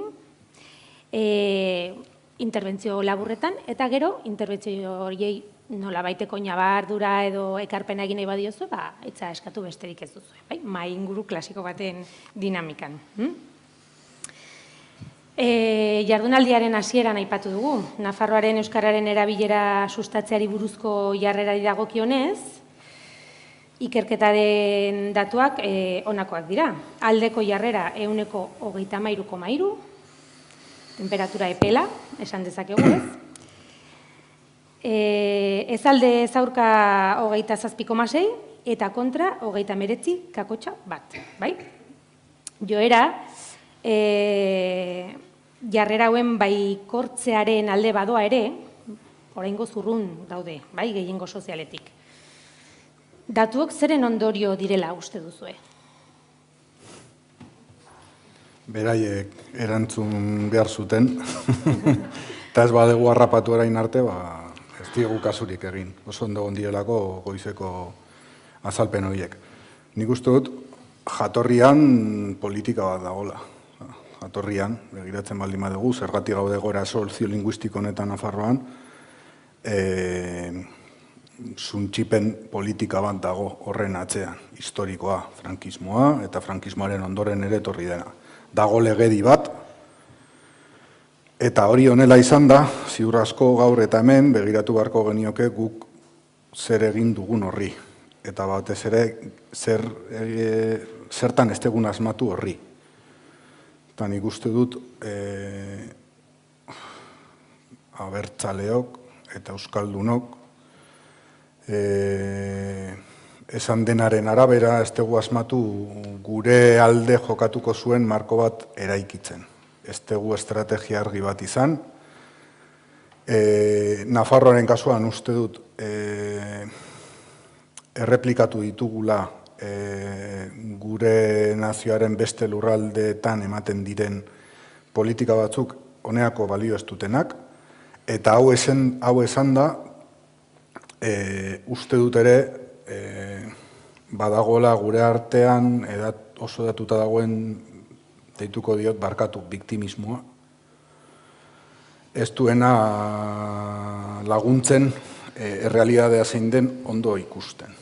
Iruditzen zait, askotan, esaten duguna hain berezitasun apar hori, ez dela hori. Eta ziur asko gauza batzutan, Lesakako taldean eta Kastejonekoan dauden hoien artean daude gauza oso amankomunak, eta aldentzen dituztenak Iruin herrian dagoen talde horretatik. Urbano eta ruralaren artean, dago naziotasun kontrako batetik ikusita, alegia batzuk espainolak izan da, eta beste batzuk euskaldunak. Batzuk euskara dominantea den tokian, eta bestea gaztelania erabat denean. Nik uste dut hori ere badagoela. Eta askotan kontatzen dizkiogu gure buruari gezur batzuk ez direna kooperatiboak politikoki. Eta guk komunikabide bezala horiek erreproduzitzen ditu. Matiz asko berria baiestatzeko, baina... Galdera ere potoloa zen. Eta lehenengoa, igual, beraiek orain... Lehenengoan eskuin ez ere ginen, bai. Juan Cruz, zeren ondorio direla, iruditzen zaizu? Ni bat nator Iñakik egin duen analisiaren zati handi batekin irudipena daukat eskuin politiko eta mediatikoaren sirimiri, estian Pilarrek aipatzen zuen sirimiri horren ondorioz bazuela marko bat ezarrita oso aspaldidanik eta horri buelta ematea ez dela bat ere erraza eta gainera ez dugula jakin eta estrategia eta diskurtso okerrak erabili ditugula horretarako. Nik nabardura bat ekarriko nuke arestian aipatu dituzun datu horiekin eta da nolabaiteko inflexio puntu bat izan dela erran nahi baita urteetan egonkorra izan dela argazki hori, baina azken aldaketaren legealdiaren ingurumarian aldaketa bat somatu genuela okerrera eta areagotu egin zirela euskararen aurkako jarrerak. Eta hor nik eginen nuken analisia izanen litzateke eskuin politiko eta mediatiko horrek, eta kaso horren eskuin dartzat ez ditugun beste inguru politiko eta sindikalen laguntzaz, asmatu zutela ehuntzen, eta komunikazioaz ari garenez, eta nik uste dut diskurtso garrantzi handia daukatela, asmatu zutela ehuntzen diskurtso euskarofo bat legealdi horretan, eta gainera ikusita funtzionatzen zuela, horretan ardaztu zutela, haien oposizio lana, etekin elektorala ateratze aldera, nolabait ere aldaketaren gobernuari ostikada eman zioten Euskaldunon ipurdian eta bizikidetzaren ipurdian ere bai, ez baitut uste bat ere mesederako izan zenik. Hemen azkenean, nik uste dut asmatu zutela zuntz oso sentsible batekin, eta da foru administrazioan lanpostu iraunkorra lortzea. Madero markoren garaietatik Nafarroan hori da, lurrean paradisoan sartzearen antzeko zerbait, ezta? Eta orduan lortu zutena izan zen, Europako eskuin muturraren, euskarofo batzutan hau honi aurre egiten diot, eta zergatik diozu euskarofo, azkenean diskurtso xenofoboen oso antzekoa delako, edo parafraseatu edo bertsioneatu egokitu zutelako honetara, azkenean irudikatuena izan gaituzte euskaldunok, Nafarroako gizarteko elementu iaia arrotz baten moduan, eta irudikatuena izan dute, bagato zela lanpostua kentzera euskaldunak ez direnei, hau da, gehiengo sozial oso zabal bati, eta barrezta. Eta zuntz oso sentsible bat ukitu zuten eta lortu zuten sentimendu bat. Eta sentimendu hori zen, erdaldunak zirenak, baztertuak zirela. Gehiengo oso zabal bat, baztertzen ari ginela euskaldunok, ez da? Arestian Amaia Nagusiak aipatu du, Xabier Erizek aipatu du, ez da? Hizkuntzun gutxitua edo ahul bezala ikustetik, pasanaiz ikustera, inposatutako hizkuntz baten moduan. Eta nik uste dut hori lortu zutela alako diskurtso eskarofoboaren bitartez. Eta sentipen bat edatzen denean oso zaila da horri aurre egitea argudioen bitartez. Erran nahi baita nik somatu duela, nire ustez hor egon den inflexio puntu hori horren ondorioa da, diskurtso hori modu etengabean eta oso indartsuan erabilizanaren ondorio dela, Baina, saiatu garenean argudioekin oso zaila da, nik D ereduko guraso erraldunen artean somatu dut, euskaltzaleak dira, euskararen alde daude, haien seme alabak eraman dituzte D eredura, baina gehiegizkoa iruditzen zaie administrazioan sartu alizateko euskara eskatzea. Eta zuk altzatzen aldiozu, foru administrazioko lanpostuen uneko 0,18 bakarrik daukatela euskarazko profila, eta uneko 25 garela euskaldunak, eta eskubidea daukagula hartate, berdin dio, sentipen hori daukate, eta hortik ateratzea oso zaila da, eta horrekin asmatu dute. Eta ordan, irudipena daukat, badugula premia, baina ikaragarria, eta kaso gero sakondugu horretan, baina Nafarroan diskurtsoa egokitzeko errealitate berri batera, badago hori inflexio puntu hori, baina badaude gauza gehiago, zenbait mito erori zaizkigu, konparaziora, ez dakit, zonifikazioa hitz egiten genuelarik, denoi, lehenik eta ben, gogora etortzen zitzaigun, D ereduan ikasterik ez zegoela Nafarroa osoan, orain badago, eta erantzuna ez da izan euskaltzale askok espero genuena konparaziora. Edo aurreskoletan, udala aurreskoletan atzera egin dugu, atzera egin daiteke. Zan dut, orain hartu uste genuen, irabazten genuena, irabazita zegoela. Bueno, badu horrelako elementuak, eta iruditzen ez euskalgintzak beste esparru batzuetan jakinduela diskurtsoa gaurkotzen, eta honekin amaituko dut, gerokoak, baina diot, bazakit, konparaziora, topaguneak antolatu du jardunaldi hau. Topaguneak jakin du eraginkorrago izateko xedearekin erabilpenaren inguruan, botere kontra botere dinamika hori erabat baztertu gabe, zenbait gauzatan administrazio publikoekin bat egiten eta hori proposatzen, ezta? Eta hor gauza Euskaraldia bezalako ekimen zoragarria sortzen. Edo, uste dut Paul Bilbok alde egin duela, baina iruditzen zait mundu osoan ikusi genuen plazen mugimendu hori, estatuan, Espainian deitu M15 edo dituzuten horren ingurumarian, kontseilutik jakin dutela ekartzen euskararen aldeko diskurtsora, hainbat elementu, justizia soziala, zaurgarritasuna, horrelako elementuak oso didaktikoak direna eta indar handikoak. Azken urteotan indarbetean da feminismoa, eta Lore Agirre, Idurrez Isabel ezalako mentxalari, beste jende askok, ekarri dituzte euskalgintzaren diskurtsora horrelako elementuak. Nik irudipena daukat, eta Iñaki Garestian esaten zuenarekin bateginez, Nafarroan beste diskurtso bat behar dugula, ari garela oso aspaldianik oso diskurtso ez egoki batekin nire ustez, eta jakin behar dugula gainera estrategia aipatzen zuen Pilarrek, estrategiaren fruitu izan behar duela diskurtsoa, behar ditugula estrategia berriak, eta behar ditugula ere diskurtso berriak, eta orain bai amaituko dut.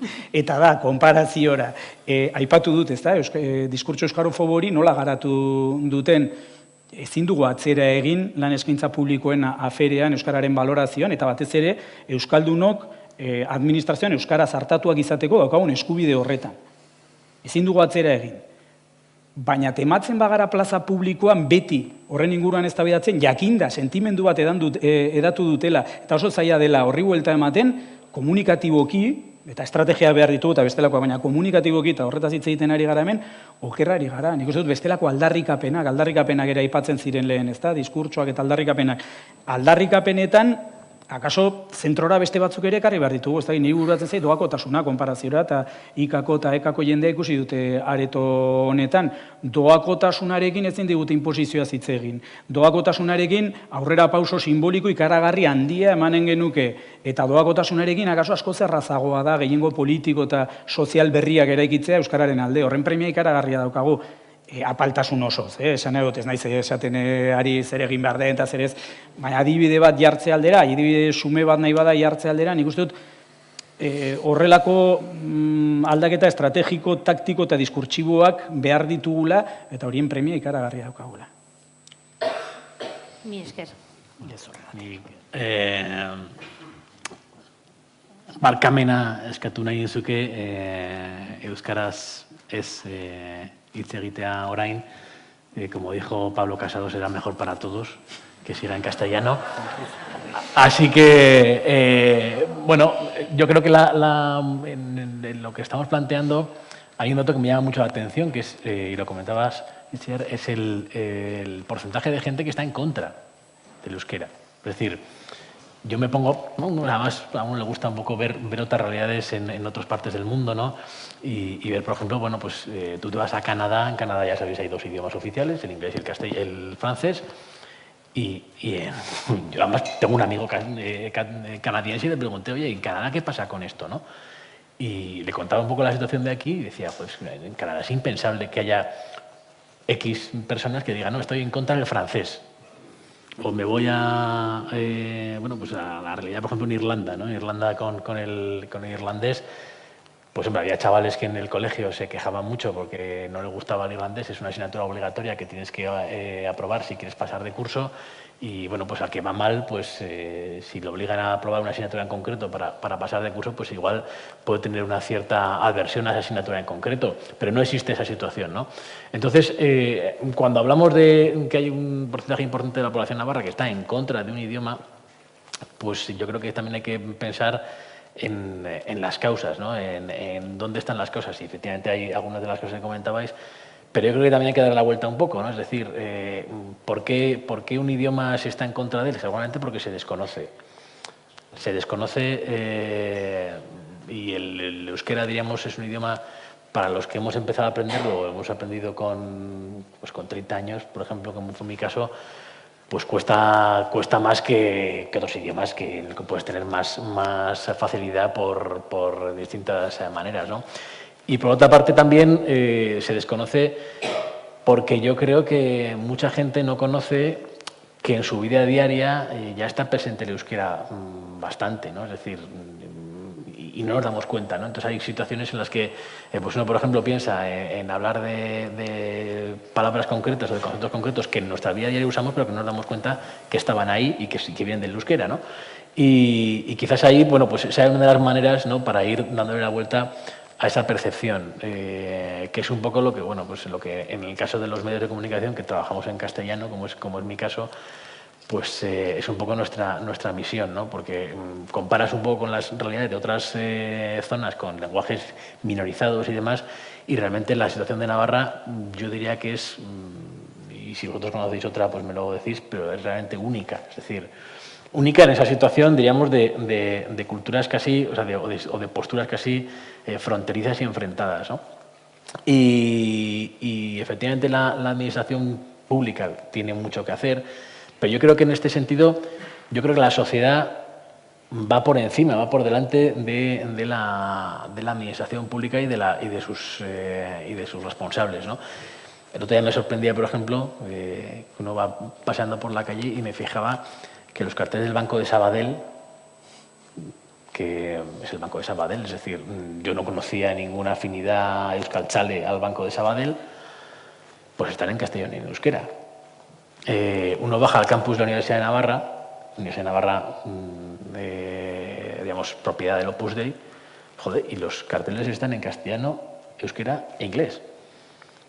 Y entonces uno dice, pues esto que parece tan lógico en una sociedad plurilingüe como puede ser la nuestra, parece que nuestra administración genera un debate en el que llevamos enganchados pues prácticamente desde que se recuperó la democracia en el 78, ¿no? Es decir, llevamos enganchados en ese debate de el euskera para aquí, más euskera para allá, se avanza, se retrasa, como decías, se marea prácticamente a las familias con el modelo de educación en euskera en las escuelas infantiles, ¿no? Entonces, mi sensación va un poco por ahí, ¿no? Que yo creo que se debería trabajar sobre todo mucho en los motivos y en las causas de por qué hay un porcentaje tan importante de la sociedad navarra que está en contra de un idioma propio de Navarra, ¿no? Que a mí es una de las cosas que más me llama la atención en comparación con otras situaciones, ¿no? Que quizás ahí pues no tienen, o sea, que en situaciones similares a otras partes del mundo que tienen esta situación que no la tienen. Y ahí, diríamos, creo que está un poco el reto, ¿no? Es decir, más evidentemente hay muchas cosas, está el uso del euskera de administración, está bueno, pequeñas guerras, pero yo, si tuviese que poner un punto de objetivo, sería ese, ¿no? Sería el tratar el por qué y cómo deberíamos dar la vuelta a ese porcentaje tan importante de gente en Navarra que está en contra de un idioma. Joseba. Guardián de hoy. Bueno, lo primero, mira, es que era Euskal Herria Tubagurea por la invitación y por organizar esta jornada que creo que refleja. La jornada en sí misma es bastante de lo que estamos hablando, refleja bastante lo que están diciendo mis compañeros, al menos creo yo. Disculpas también, me pasa como a Javier, que no puedo comunicarme en euskera y ya lo siento, pero es lo que hay. De mi generación a la que me consigue hemos mejorado sensiblemente a mejor. Bueno, los datos que, no sé, a mí de los datos me parece que hay una cosa que es que destacar, que es que han modificado sustancialmente el porcentaje de apoyo al euskera en los últimos, sobre todo, 20-25 años. Hay encuestas sociológicas en Nafarroa de los 80, de los 90, bien entrados, en el que había un porcentaje, un estado de ánimo positivo al menos, hacia el euskera que superaba el 60% de la población. Y eso ha cambiado, y eso sí que es un hecho, por lo menos estadístico, ¿no? Es un dato. En eso sí que hemos ido a peor, objetivamente, en el estado de la opinión pública navarra. No creo que sea solo una cuestión que empieza con la legislatura de 2015, con el cambio político del gobierno. Yo creo que es algo que se va cuajando desde finales del siglo XX y empieza sobre todo a principios del XXI, ¿no? Es una lluvia fina que no solo genera un discurso, que lo va generando, que el discurso es lo que yo creo que es lo que más cuesta entrar, y es verdad que eso igual sí que eclosiona hace poco tiempo, el auge del discurso, el seguimiento a ese discurso, pero sí hay una lluvia fina que creo que es más una táctica. Ellos empiezan con no solo la polémica política, sino con una polémica ya legislativa, administrativa, en el que el euskera siempre está negativo. Hay una cuestión que tácticamente es lo que creo que es en parte lo que no hemos sabido replicar. Ellos nos llevaron directamente a lo negativo también, ¿no? Siempre habíamos defendido la convivencia de las lenguas, la recuperación del euskera y la normalización de su uso y de su establishment, digamos, en una comunidad como la nuestra, en positivo, ¿no? O buena parte del ámbito euskalchale y sobre todo de la sociedad navarra en general. Y ellos ahí hacer un giro que yo creo que tácticamente les ha ido bien. Al situarnos siempre en negativo y llevando nosotros también a situarnos siempre en lo negativo, ¿no? En la protesta, en la denuncia, incluso en el enfrentamiento entre los propios abertzales o entre los partidos abertzales por cuestiones partidistas, ¿no? Como arma arrojadiza, o es que estos no han hecho suficiente, o es que se lo están dejando tirados en esto, o no sé qué, ¿no? Y entonces la propia lengua ya no es que haya sido solo una cuestión de confrontación política con la derecha, sino que se ha convertido en un elemento de convivencia en nuestras vidas en negativo. Y yo creo que esa es una de las cosas que sí que había que hacer un esfuerzo, quienes apoyamos a la lengua, en superar, ¿no? En darle la vuelta. Es verdad que ha habido avances que creo que eso tiene que quedar claro. O sea, yo no sé, yo tengo 57 años como intento aprender euskera tantas veces, ya no me acuerdo cuándo fue la primera, pero sería el 77 o 78 por ahí. Y claro, aquí era una situación realmente, entre comillas, desesperada, ¿no?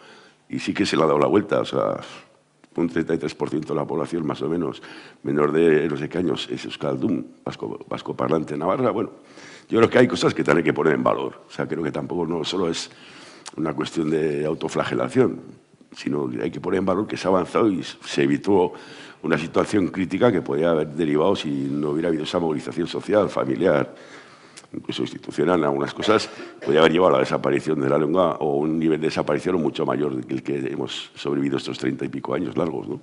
Yo creo que eso también hay que ponerlo en valor y ahora también se están haciendo cosas. Yo creo que desde 2015 igual los cambios, ¿no? Son muchos menos efectistas que los no cambios o que los retrocesos, pero tal se han hecho cosas y hay cambios en la legislación, hay nuevas iniciativas. Yo creo que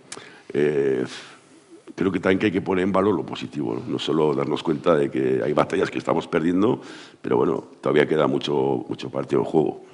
Bueno, las causas ya habéis hablado, creo que todos bastante, ¿no? Hay históricas, que bueno, son siglos de prohibir la lengua por todo el territorio, o sea, que haya sobrevivido ya casi es, entre comillas, un milagro de la voluntad popular. Hay políticas, lo que hemos dicho, lo que he dicho, la lluvia fina, sobre todo por parte de la derecha, también eso de la arma arrojadiza en general, pero también entre los propios partidos que apoyan la lengua. Y también ha habido errores políticos por parte del sector abertzale, en especial de la izquierda abertzale. Tampoco podemos obviar esas partes de la historia, ¿no? Aquí para mí hay dos momentos históricos, políticos, institucionales que han sido clave, que el debate y aprobación de la ley del euskera, que en ese momento la izquierda abertzale había abandonado las instituciones y no estuvo ni en el debate ni en la votación. que eso, bueno, no sé si hubiera influido en que hubiera estado más matizada esa ley, que para los tiempos en que se hizo y la correlación de fuerzas que había, bueno, no salió ni tan mal, creo yo, menos la zonificación. Pero su espíritu es mucho más avanzado que la práctica del mismo. O sea, eso hay que ser también, también es un déficit político de esta comunidad. Y luego en el año 94, cuando se puede extender la enseñanza en euskera a toda Navarra, el modelo de AT Navarra, porque había votos con el PSOE y, no sé, para mí sorprendente, fue una de las cosas que más me ha descolocado siempre políticamente de mis 30 y pico años de experiencia. Y HB en ese momento, con UPR, votar en contra. Y claro, tú piensas ahora, si del año 94 al 2001, que han pasado 27 años, la enseñanza en euskera hubiera estado normalizada en toda Navarra, ¿estaríamos hablando de esto mismo? Seguramente no. Seguramente no. Entonces, está muy bien, es verdad que hay una lluvia fina de la derecha que ha ido haciendo una táctica que ha conseguido éxitos, pero también tenemos nuestras propias responsabilidades políticas, ya no digo sociales. Y también eso hay que ponerlo sobre la mesa.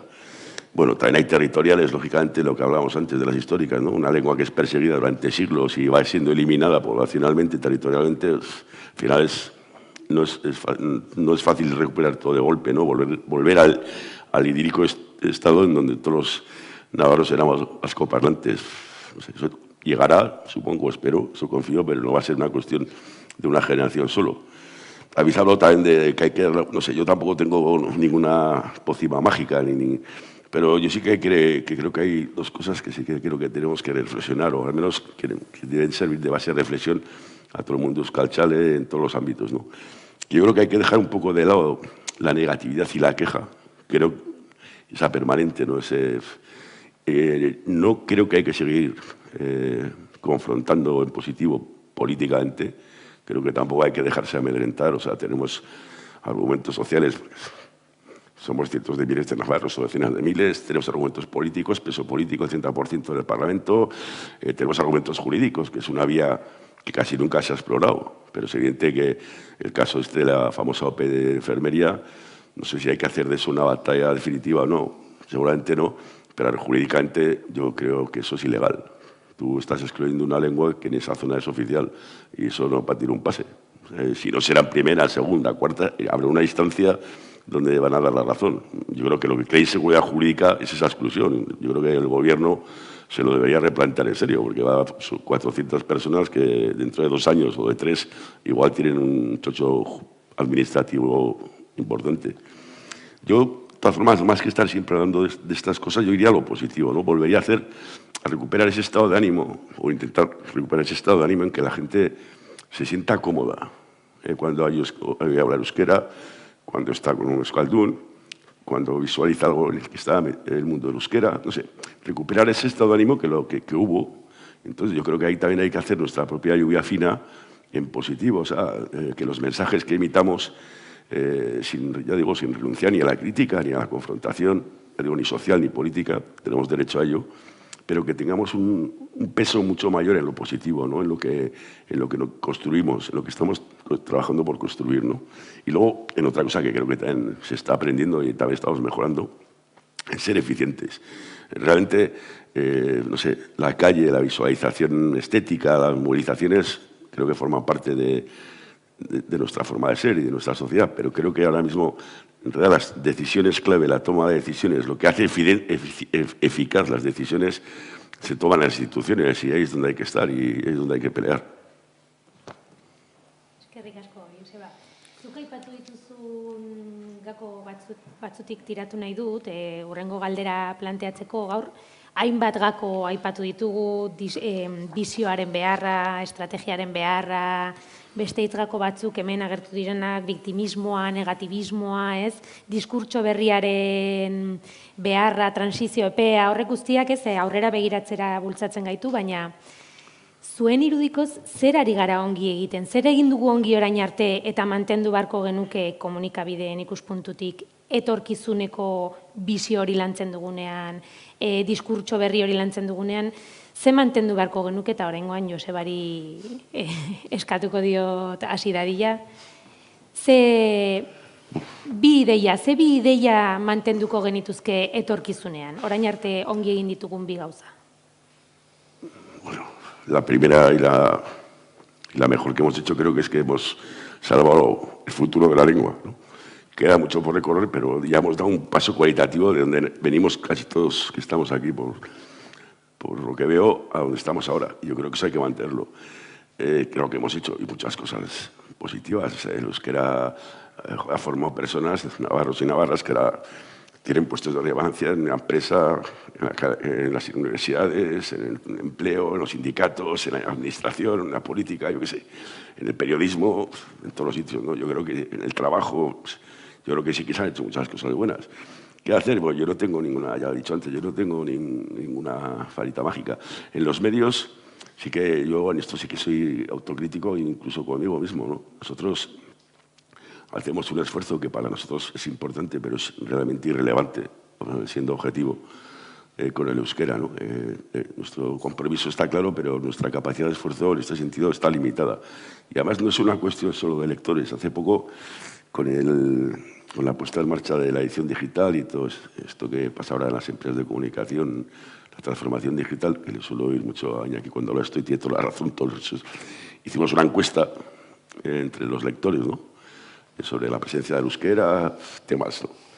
Y curiosamente, Navarra fue el territorio en el que más demanda había, en porcentaje de población entre nuestros lectores. Y es verdad que hay mucho que hacer, muchísimo más que hacer. Yo sé, en nuestro caso creo que no hacemos más en este momento porque no podemos. No es fácil, tener periodistas bilingües. Una buena parte de los alumnos navarros luego van a estudiar a la UPV, se forman en periodismo como en otras carreras profesionales en euskera y hay periodistas ahí. Es difícil en este momento que las empresas apuesten por la contratación, apuesten por... Todo es como muy justo, ¿no? O sea, los medios de comunicación estamos viviendo no solo un momento de transformación, sino que vivimos de unos años de vivir un momento de supervivencia, ¿no? Y claro, nosotros básicamente vivimos de dos elementos claros, que son nuestras lectoras y lectores y la publicidad. Entonces, yo creo que ahí hay mucho camino que recorrer. Es evidente, yo digo en este caso los medios porque se ha apuntado algo de los medios.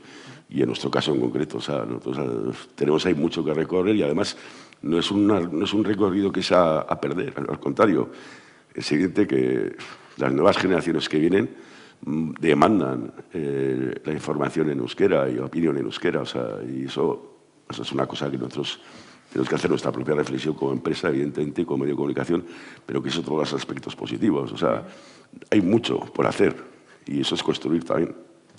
Javier, zertan ari gara asmatzen? Zer ari gara ongi egiten? Yo, bueno, coincidí con Joseba en que, evidentemente, lo que mejor hemos hecho ha sido mantenerlo, porque si no, estaríamos en otro panorama. Y además hay que poner en valor también el papel de toda esa gente en los años 70, ¿no? Que se puso a organizar, diríamos así, castolas casi pues, en bajeras, en barracones, que consiguieron bueno, pues también mantener la lengua y mantener su enseñanza. Volviendo un poco a lo que comentaba al principio, ¿no? Es decir, siguiendo un poco en esa aproximación del euskera a la gente que lo desconoce y, como siempre solemos decir, el miedo se tiene siempre a lo desconocido, ¿no? Bueno, pues dentro de esas cosas... Pues creo que es importante poner en valor no solo lo que comentabais del porcentaje de gente, de chavales que salen del modelo D, de la enseñanza en euskera, digamos, en modelo de inversión, sino también el modelo A. Es decir, el modelo A está suponiendo que por lo menos allá diremos un porcentaje muy importante de la población escolar navarra que le suene el euskera, es decir, que le suene de qué va, que lo tiene como asignatura, ¿no? Y eso al final hace que pues podamos ver otra actitud también, ¿no? Darle un poco esa vuelta a ese porcentaje de gente que está en contra de la lengua. Y siguiendo un poco con pues, alguna idea más que se puede lanzar, ¿no? Yo creo que yo lo vivo desde la perspectiva, ¿no? de estudiante de euskera con sus años, ¿no? Se echa de menos oferta de entretenimiento, entre comillas, en euskera. Es decir, yo no voy a criticar la labor que hace TV, pero hay momentos en los que el reportaje del casero que está en el pueblo y te enseña a hacer el queso en euskera y tal y cual, pues está muy bien, pero ya, hombre, es decir, si te pones a competir en el mercado, pues evidentemente al final acabas cayendo en el mercado en castellano, en inglés, etcétera. Entonces, creo que es importante que potenciemos esa oferta de entretenimiento en euskera. Y pongo un ejemplo muy fácil, es decir, yo la primera vez en mi vida que escuché hablar euskera fue cuando llegué a la ETV, y entonces era un crío y tenía los dibujos animados de Félix Catúa, que en castellano creo que es el gato Félix. Yo como lo conocí en euskera, pues es Félix Catúa. Y yo realmente no tenía ni puñetera idea de lo que estaba diciendo el gato, pero se me iban quedando palabras, ¿no? Y eso al final, pues cuando luego vas, diríamos, a tratar de cambiar esas actitudes, pues también si uno se queda con palabras, si se va acercando a ese idioma con cosas tan simples como unos dibujos animados para unos chavales, pues igual también eso ayuda bastante, ¿no? Sé que son pues unas ideas un poco naif y un poco así de andar por casa, pero también, diríamos, lo veo desde la perspectiva de quienes hemos llegado a esto con muchos años de retraso, ¿no? Y que quizás también puede ser una perspectiva interesante de qué pedimos o qué nos interesaría. También he sido oyente mucho de Juan Cruz, y cuando ya vas avanzando, pues joder, pues Pablo Urmera te viene de maravilla, ¿no? Pero realmente, para empezar, diríamos que los dibujos animados no están mal. Por un momento me ha parecido que ibas a decir, cuando vas avanzando te das cuenta de que no es tan bueno y ya lo dejaste. Bai, honekin segituko dut.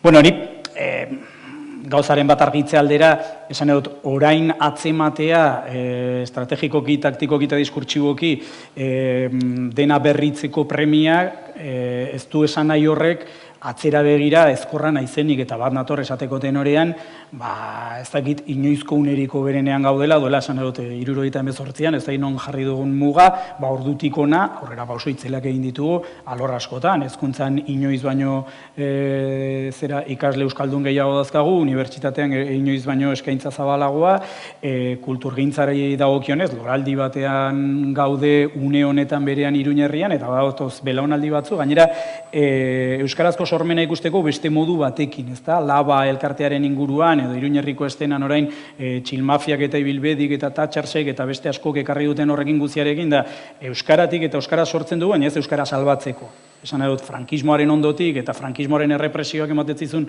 ziegitasunarekin diskurtso horrek funtzionatu zuen, hauek ja da beste parametro batzutan daude, eta iruditzen zait oso interesgarria dela, eta literaturan honei, baztakit argitaletxeetan, sartu dira Bizpahiru emakume gazte editore lanetan oso gomendagarriak, baztakit Garazia Rula Txalapartan, edo Ordabilere Usu Errazkin, edo, baude zantzu positibo haintzat, eta horiei ez diet bizkarra ematen inondik inora argi gera bedi, baina bai ikusten dut beharra gauza asko zahar berritzeko, birgaitzeko eta egokitzeko. Komunikabideen zereginari dagokionez, zer egin dugun ongi eta zer egin dugun gaizki, zer egiten ari garen ongi eta zeri eutxi beharko geniokeen.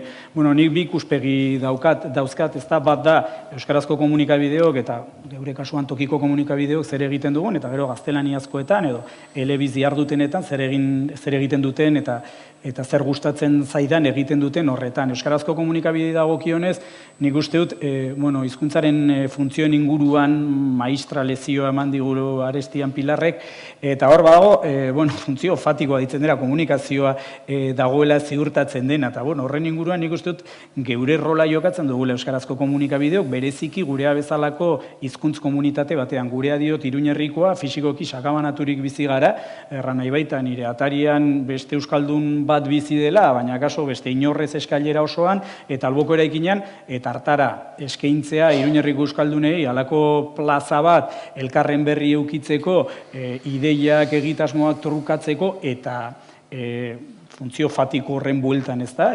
Elkarren berri, parte hartze edo pertenentzia sentimendu bat garatzeko, iruditzen oso garrantzitsua dela, eta ikuspegi soziolinguistiko batetik behintzat, daukagun funtziori garrantzitsuena. Gero, beste asko bete behar ditugu, trantsizio digital betean gaude, eta komunikabide txikiontzat ez da bat ere erraza, eta egoera, berezi, aldaketa egoera berezi batean gaude, esan ezake, raukerak ikusi behar ditugula nagusiki, txikiontzat ez da erraza, baina saiatzen ari gara, baina nik uste hori oso funtzio garrantzitsua dela halako lekuetan, ez da, eta ikustaraztea geure buruari zenbait jende interesgarri daukagun, zenbait gauza interesgarri egiten ditugun, eta ze komunitate eskuzabal eta altxua den gurea, eta bestela hainbatetan ahantzi egiten zaizu.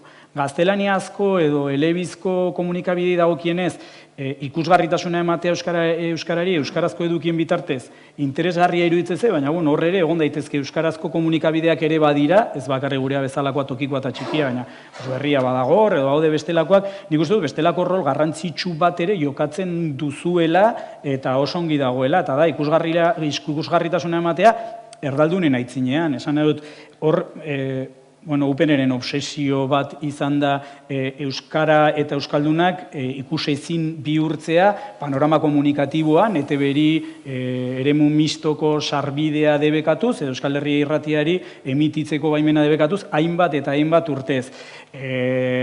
Edabide gaztelaniazkoetan, euskarazko toponimoak erabiltzea edo ematea euskal sortzaileek egiten duten lanaren berri edo elkarrizketatzea profesional euskaldunak, horri guzi horri ematea ikusgarritasuna gaztelania hutsean eta batuan, oso ongi dago, esan dut, horrela jendeak, ikusiko jende erdaldunak erran nahi baita, edo gaztelania dun elebakarrek, ikusiko dute, badagoela mundu bat hor, eta badagoela komunitate bat, eta badagoela gauza interesgarri asko hor. Eta hori ikustaraztea, iruditzen zait, oso gauza garrantzitsua, berriz diot, ez euskaraz, gaztelaniaz, uler dezaten, ikus dezaten zer dagoen, eta jende hau zertan ari den, eta zenbat jende dagoen, eta zenbat gauza kulturari dagokienez, baina beste gauza askori dagokienez ere bai. Eta iruditzen zait hori gaztelaniazko edabideetan oso gauza garrantzitsua dela eta normalizatzea, ez dakit baita diosala euskaraz egitea ere. Azken bola honetan zerren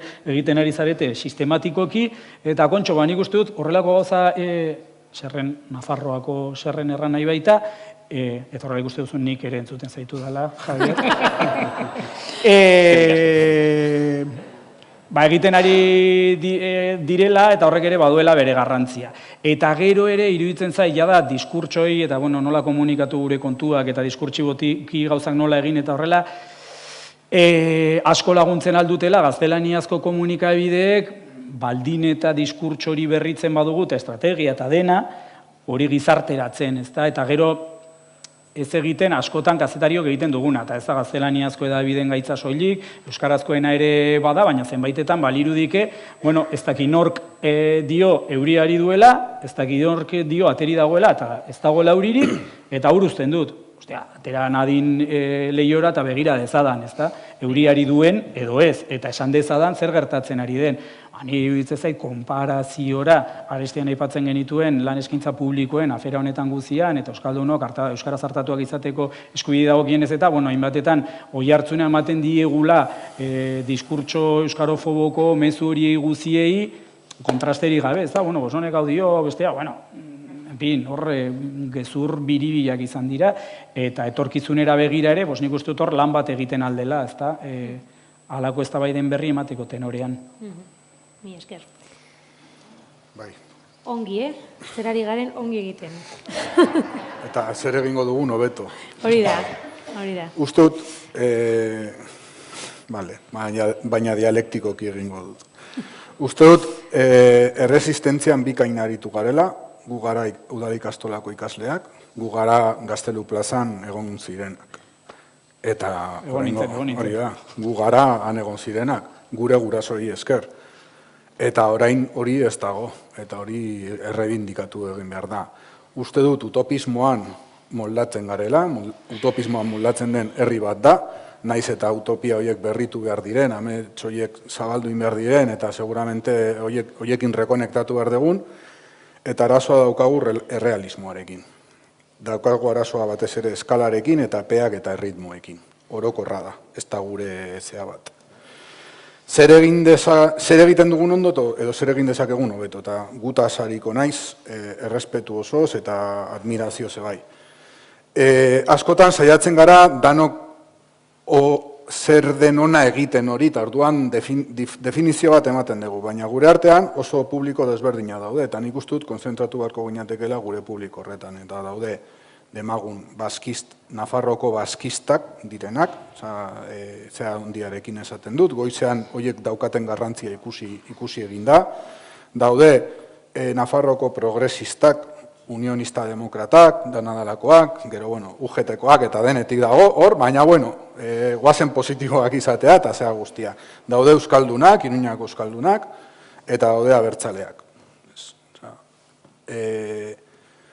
Lortzen baldin badegu gure lana ondo egitea, guk egiten dugun target horretan, 40 hori haunditzen joango da.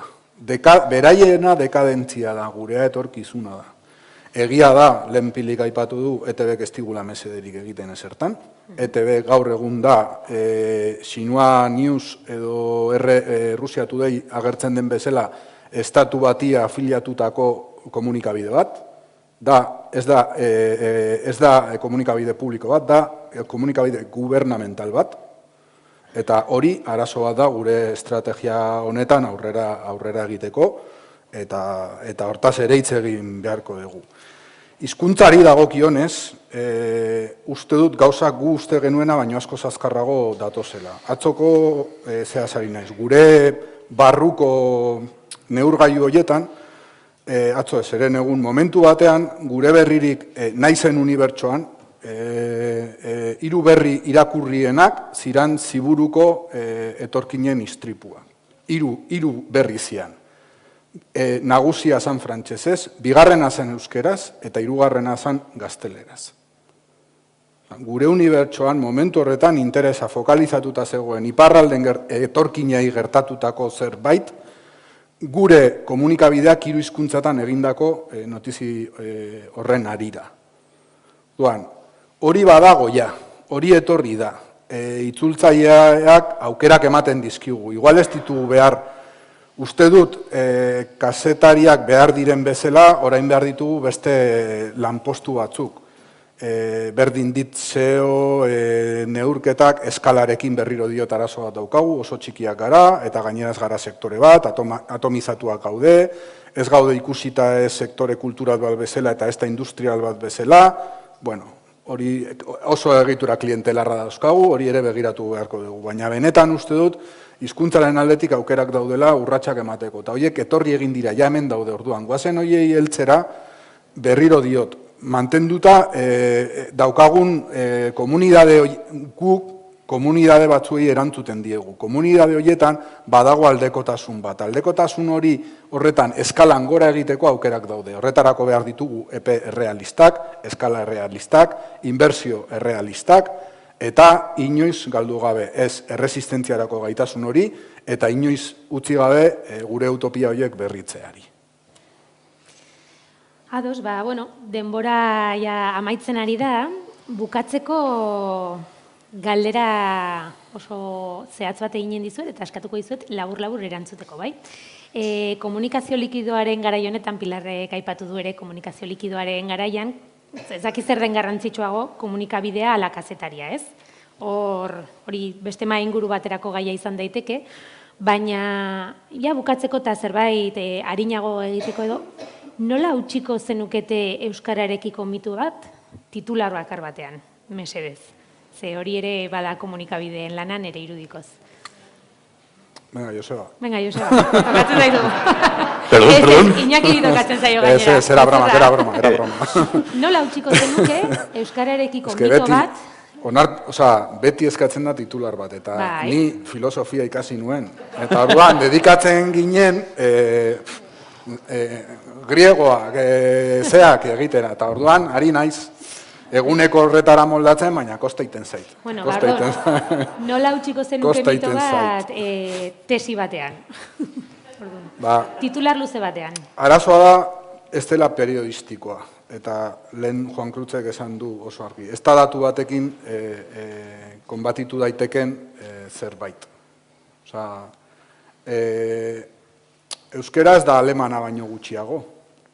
Ez? Danok, zeinek esango du baiet.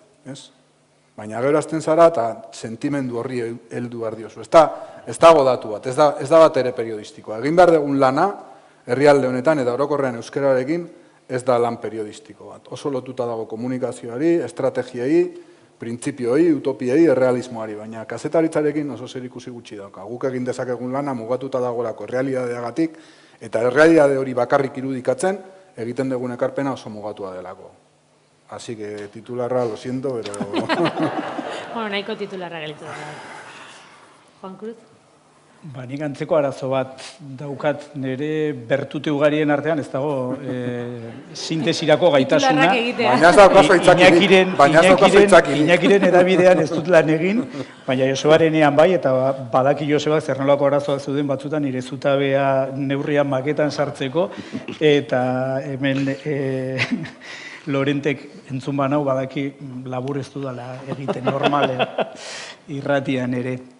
Ez dakit nola desmontatu mito bat. Bai esanen dut zenbait mito iraungita dauzkagula eta egungo jarduerarako, eta jada zabiden ikuspegitik, baizik eta euskalgintzaren ikuspegitik ez digula balio salba dezagun Aitorren hizkuntza zaharra Frankok menderatu zuelako, esan dut egi historiko bada eta jakina hori hor dagoela, baina horretatik abiaturik ez gara urruti iritsiko, iritsi gara urrutira, baina ez urrutirago ez gara iritsiko, eta gero Mr. Wonderfulen oinarrituriko mezuekin, hau da, pues ez dakit, euskaraz, a la luna en euskara le llamamos ilargi, que quiere decir luz muerta, and I think is beautiful, pues horrelakoekin ere ez dut uste urrutira iritsiko garenik, orduan erdibideko zerbait behar dugu.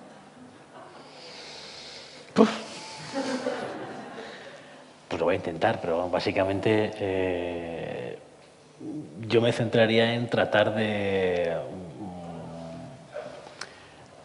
explicar o tratar de decir básicamente que lo que no se conoce pues no se puede llegar a demandar, y por tanto yo creo que la base, ¿no?, de lo que habría que hacer es explicar más, contar más, desmitificar más y trabajar más, ¿no? Porque al final, y lo hemos comentado, yo creo que además hemos centrado mucho en todo el diálogo, en el papel de las administraciones. A ver, las administraciones al final se les vota cada 4 años y dependen de lo que nosotros, digamos, entre comillas, queramos, ¿no? Entonces, si hay una presión social para que cambien determinadas cosas, pues es de la manera en la que se va a conseguir, ¿no? Entonces, por tanto, yo creo que me centraría en eso, ¿no? Es decir, y lo ha dicho además Juan Cruz, y un poco pues, la labor que podemos hacer en la SER en Navarra en este sentido, pues puede parecer una gilipollez, pero creo además que para la audiencia de la SER, que como decía Iñaki, pues todos nos tenemos nuestros... luego te lleva sorpresas, que la gente te llama de unos lados y de otros. Los máticos hay en todos. Sí, sí. Pero al final... nuestra labor, o sea, parece una chorrada, pero el que por la mañana a las 6:50 de la mañana Amaia Otazu diga algunos buenos días, no es una casualidad, ¿no? Entonces yo creo que ahí es un poco nuestra aportación a todo esto. Evidentemente luego hay otros medios, otras personas que están haciendo otras labores y que yo creo que no son, diríamos, enfrentadas, sino que son complementarias, ¿no? Yo tampoco soy muy dado a lo corto, ni para cuadrar como le pasa a Juan Cruz las columnas en el espacio que te deja la maqueta, pero bueno, voy a intentarlo. Yo voy a decir una cosa, creo que hay mucho que ganar, ese es mi titular. Hay mucho que ganar, hemos avanzado mucho, pero hay mucho que ganar todavía. Y yo creo que para ello, recuperar lo positivo, el euskera en un espacio positivo, creo que es la fortaleza. Y creo que si conseguimos eso, pues seguiremos ganando. O sea, desde luego, alguien ha comentado antes que en el pasado, el futuro, no sé, desde luego, pese a todos los problemas que hay, todas las trabas que se le ponen a la lengua, pese a que Navarra sea una comunidad excepcional en que legisla duramente y cruelmente contra su propia lengua y contra sus ciudadanos que hablan esa lengua, el euskera, ellos son los que han perdido. O sea, su aspiración y su deseo es que no estuviéramos aquí ni haciendo esta jornada, ni que hubiera tanto los euskaldunes o navarros vascoparlantes como hay ahí, ¿no? Entonces, nosotros ganamos, poco a poco, pero ganamos, y hay mucho que ganar. Eskerrik asko Laboi, eskerrik asko Joseba, Javier, Juan Cruz, Iñaki. Eta bukatu da inguru honetarako tartea, badugu orain bazkaltzeko parada, katakraken, 11:00 bezala, eta arratsaldean elkar ikusiko dugulakoan. 3:00.